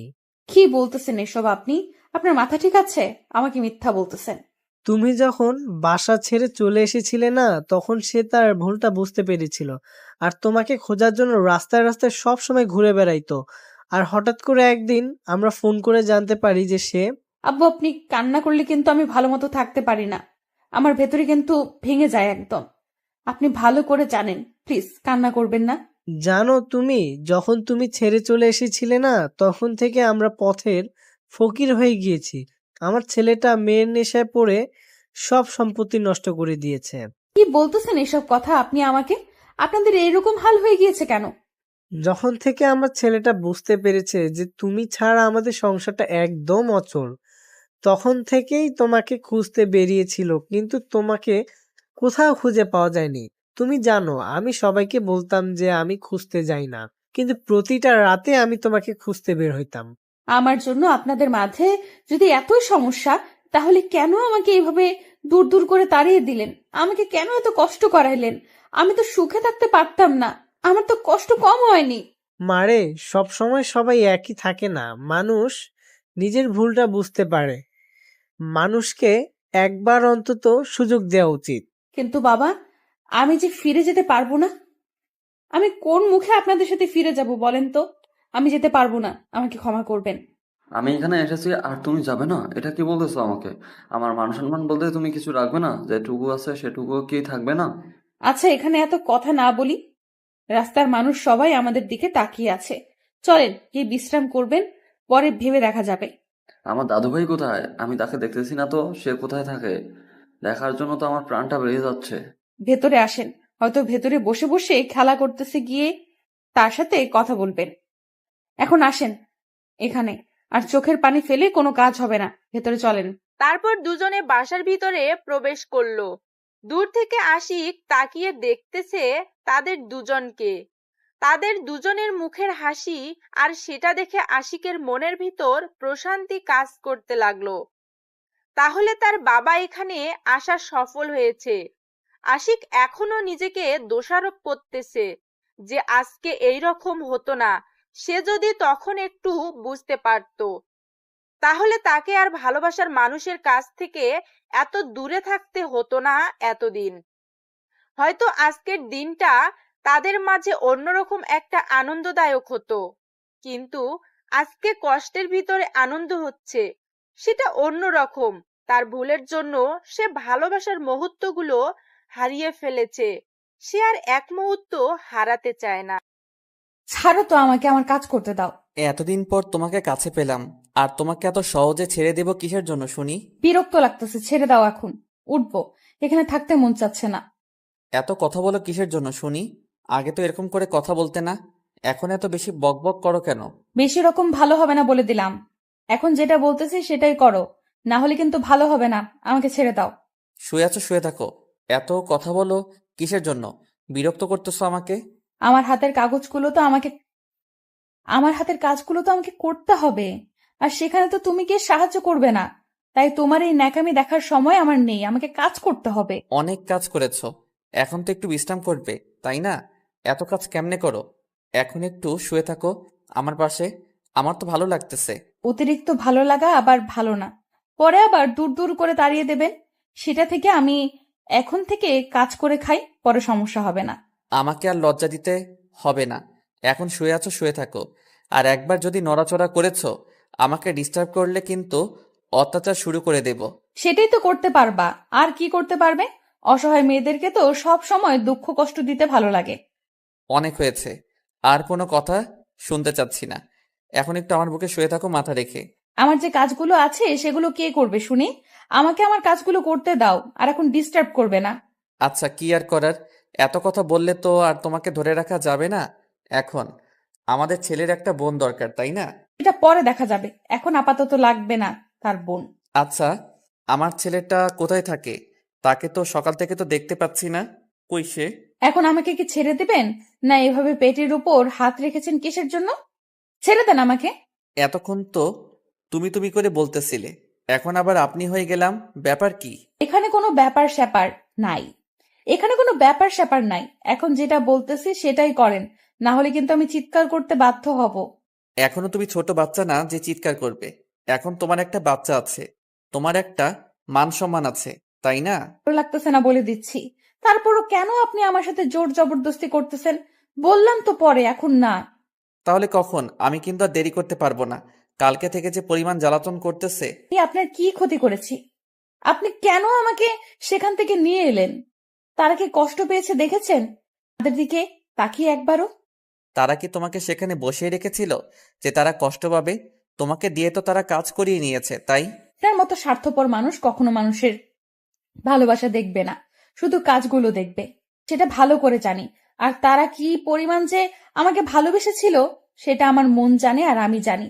আর আপনার তো শুধু আর আপনারা তো শুধু উপরটা দেখেছেন। তুমি তাদের জন্য আমাকে এত কথা বলতেছো, আর তারা কি এমন হয়ে গিয়েছে তোমার যে তার জন্য আমাকে কথা শোনাচ্ছ? আপনি সেটা বুঝবেন না, কারণ একজন অভদ্র কুলাঙ্গার মানুষ কখনো মানুষের ভালোবাসা বুঝতে পারে না। যে শুধু টাকার উপরে সবকিছু ডিপেন্ড করে, টাকাই তার কাছে সবকিছু, সে কখনো মানুষকে ভালোবাসতে পারে না। তার প্রমাণ আপনি এখনই আমাকে দিলেন। দেখো, তুমি যেটা বলবে আমি মাথা পেতে নেব, কারণ আমি নিজের রাগকে কন্ট্রোলে রাখতে শিখে গিয়েছি তোমাকে হারিয়ে ফেলে। আমি চাচ্ছি না তোমার উপর আর রাগারাগি করতে। তুমি যা বলবে আমি মাথা পেতে নিব। আপনার লজ্জা করে না এসব কথা বলতে? আপনি কিভাবে বলতে পারলেন তারা আমাকে কাজ করিয়ে নিয়েছে? আমি যখন মৃত্যু পথযাত্রী ছিলাম তখন তারা আমার পাশে দাঁড়িয়েছিল, আপনি না। তখন তারা আমার দেখাশোনা করেছিল, আমার ছেলেটাকে তারা বড় করেছে। আমি শুধু মায়ের দায়িত্ব পালন করেছি, আর সেই ছেলেটা তো আমার ছেলেটাকে সব সময় মাথায় করে রাখতো। আমার ভুল হয়ে গেছে, আমাকে মাফ করে দাও। আমি আর তোমাকে এই বিষয় নিয়ে কোনো কথা বলবো না কোনো দিন। আপনি জানেন গ্রামের মানুষের কত সহজ সরল? তারা আমাকে রাস্তা থেকে নিয়ে গিয়ে থাকার জায়গা দিয়েছে, খাওয়ার জায়গা দিয়েছে, সাহায্য করেছে। গ্রামের মানুষেরা যে একটা অপরিচিত মানুষকে এত তাড়াতাড়ি আপন করে নিতে পারে, আমাদের মতো শহরের মানুষেরা সেটা কখনোই করতে পারবে না। সেটা আমি ভালো করে জানি, কারণ গ্রামের মানুষরা অনেক ভালো হয়। কারণ আমি এই 4 বছর গ্রামে কাটিয়েছি, গ্রামের পরিবেশটাকে বোঝার মতো ক্ষমতাও হয়েছে এখন আমার। আচ্ছা, আমি এখন কাজগুলো শেষ করতেছি, পরে আপনার সাথে গল্প করব। সত্যি কথা বলতে এখন আপনাকে আমার কাছে বিরক্ত লাগে। আচ্ছা, তাহলে তুমি গিয়ে তোমার কাজগুলো শেষ করো, এখন আমি তোমাকে কোনো প্রকার ডিস্টার্ব করব না। আমার ছেলেটাকে গিয়ে কোলে তুলে নেন, আর তাকে আপনার নিজের পরিচয়টা দেন, কারণ বাবার ভালোবাসা তার একটু দরকার। তার থেকে যতই দূরে থাকবেন, তো আমিও আপনার থেকে ততই দূরে চলে যাব, এটাই বাস্তবতা। কথাগুলো বলে আশিকের হাত সরিয়ে দিয়ে আনিশা বিছানা থেকে উঠে পড়ল। তারপর বাথরুমে গিয়ে হালকা ফ্রেশ হয়ে বেরিয়ে আসলো। আশিক এখনো সেখানে শুয়ে আছে, আর আনিশা সেদিকে কোনো লক্ষ্য না করে তার নিজের মতো করে কাজ করা শুরু করে দিল বাসার। আশিক শুয়ে শুয়ে ভাবতে লাগলো, আনিশা যে কথাগুলো বলেছে সেটা অক্ষরে অক্ষরে সত্যি বলেছে। কারণ আশিকের মনের ভিতর টাকার মোহ এতটাই কাজ করেছিল যে সে প্রকৃত ভালোবাসাগুলো অনেক আগেই ভুলে গিয়েছে। সে শুধু টাকার নিচে পড়ে গিয়েছে। আশিক মনে মনে স্থির করলো, সে এখন আর টাকার পিছনে ছুটবে না। সে এখন অসহায় মানুষের পাশে দাঁড়াবে, তাদের ভালোবাসায় সে বেঁচে থাকবে এই সমাজের বুকে, আর তার ছেলের কাছে একজন আদর্শ বাবা হবে, আর তার স্ত্রীর কাছে আদর্শ একজন স্বামী হয়ে উঠবে। কথাগুলো মনে মনে ভাবতে ভাবতে আশিক তার বাপের কাছ থেকে তার সন্তানকে কোলে তুলে নিল। আবির আশিকের দিকে এক দৃষ্টিতে তাকিয়ে আছে, কোনো কিছু না বলে চুপচাপ আশিকের কোলে আছে। আর আশিকের দিকে এক দৃষ্টিতে তাকিয়ে আবির এখনো জানে না যে আশিক তার বাবা। আব্বু, তোমার কি লাগবে বলো, আমি তোমাকে সবকিছু এনে দেব। আঙ্কেল, আমাকে আব্বু বলে ডাকবেন না, আমাকে শুধু একজন আব্বু বলে ডাকে, আমার মামাই। আমি তার কাছ থেকে অনুমতি নিয়েছি, আমি এখন থেকে তোমাকে আব্বু বলে ডাকবো। আচ্ছা আঙ্কেল, আমার মামাই কোথায় গিয়েছে? তাকে দেখি না কেন? আমি তোমার আব্বু, আর তোমার মামাই সেখানে কাজ করতেছে, কিছুদিনের মধ্যে চলে আসবে। সত্যি আঙ্কেল, আপনি আমার আব্বু? আমার আম্মু বলতো আমার আব্বু নাকি অনেক দূরে থাকে। এই তো, আমি এখন কাছে চলে এসেছি। আর তোমার আম্মু আর কি বলতো তোমাকে? অনেক কিছু বলতো, সবসময় বলতো তোমার আব্বু অনেক ভালো মানুষ, সমাজের অনেক ভালো কাজ করে। আবিরের মুখ থেকে এরকম কথা শুনে আশিক অবাক হয়ে গেল। তাহলে আনিশা তাকে ভালোবাসে, কিন্তু প্রকাশ করে না। তার মনটা অনেক কঠিন হয়ে গেছে। তার ভালোবাসা পেতে সেই কঠিন মনটাকে ভেঙে আবার নরম করবে, কোমল করে তুলবে আশিক তার ভালোবাসা দিয়ে। আবিরকে সে কোলে করে নিয়ে আনিশার কাছে চলে আসলো। এসে দেখে আনিশা তাদের রুম সুন্দর করে পরিপাটি করে গুছিয়ে রেখেছে, ঠিক আগের মতো। আম্মু, এই লোকটা নাকি আমার আব্বু হয়? এটা কি সত্যি? আব্বু তাহলে কাছে চলে এসেছে? সত্যি সত্যি এটাই তোমার আব্বু, আর তার সাথে ভালোভাবে কথা বলবে, সম্মান দিয়ে কথা বলবে, কোনো রকম অভদ্রতামি করবে না। আচ্ছা আম্মু, তুমি যেটা বলবে সেটাই। এখন আমি দাদুর কাছে যাই, আমাকে অনেক সুন্দর সুন্দর গল্প শোনাইতেছিল। আচ্ছা বাবা, তাহলে তুমি যাও, গিয়ে গল্প করো, আমার হাতের কাজ আছে। সেগুলো শেষ করে তোমাকে গোসল করাবো। আচ্ছা আম্মু, আমি তাহলে গেলাম খেলতে। তুমি আমাকে এখন ডাকবে না। অতিরিক্ত কোনো কিছু ভালো না। শোনাই, নিজের শরীরের প্রতি খেয়াল রাখতে হবে, তাই তোমার ঘুমানোর প্রয়োজন। বেশিক্ষণ থাকবে না, চলে আসবে তাড়াতাড়ি, বা ওখানে ঘুমিয়ে পড়বে। তারপর আবির রুম থেকে বেরিয়ে গেল। আশিক এসে রুমের দরজাটা ভিতর থেকে বন্ধ করে দিল। সেটা দেখে আনিশা অবাক হচ্ছে, কারণ আশিকের চোখে মুখে দুষ্টুমি ভরপুর করতেছে। সেটা আনিশা স্পষ্ট বুঝতে পারতেছে, কিন্তু আশিককে কোনো কিছু বলতে পারতেছে না সে। তারপর আশিক ধীরে ধীরে আনিশার দিকে এগিয়ে আসতে লাগলো, আর আনিশা আশিকের থেকে পিছনে যেতে লাগলো। আশিক যতই এগিয়ে আসতেছে, আনিশা ততই পিছিয়ে যাচ্ছে আশিকের থেকে। তারপর ধীরে ধীরে আনিশার কাছে চলে আসলো। আনিশা আর পিছনে যেতে পারে না, কারণ আনিশার পিঠ দেয়ালে লেগে গিয়েছে। তাই আনিশা আর পিছনে যেতে পারছে না। কি হলো, আপনি এভাবে আমার কাছে চলে আসলেন কিসের জন্য? কোনো কথা বলবে না, চুপচাপ আমি যেটা করব সেটাতে তুমি রেসপন্স করবে। দেখেন, ভালো হবে না বলে দিচ্ছি। আমার কাছ থেকে সরে যান, না হলে কিন্তু আমি আপনাকে। কিচ্ছু করতে পারবে না এখন। আমি তোমাকে ভালোবাসবো আর তুমি আমাকে ভালোবাসবে, এর থেকে বেশি কিছু হবে না বা কম কিছু হবে না। আপনি কিন্তু আমাকে জোর জবরদস্তি করতেছেন, এটা ঠিক না। আমি কিন্তু আবার চলে যাব, হারিয়ে যাব। আমি তো তোমার স্বামী, আমি কি তোমাকে ভালোবাসতে পারি না? আমি কি তোমাকে কাছে নিতে পারি না? তোমার কি সমস্যা?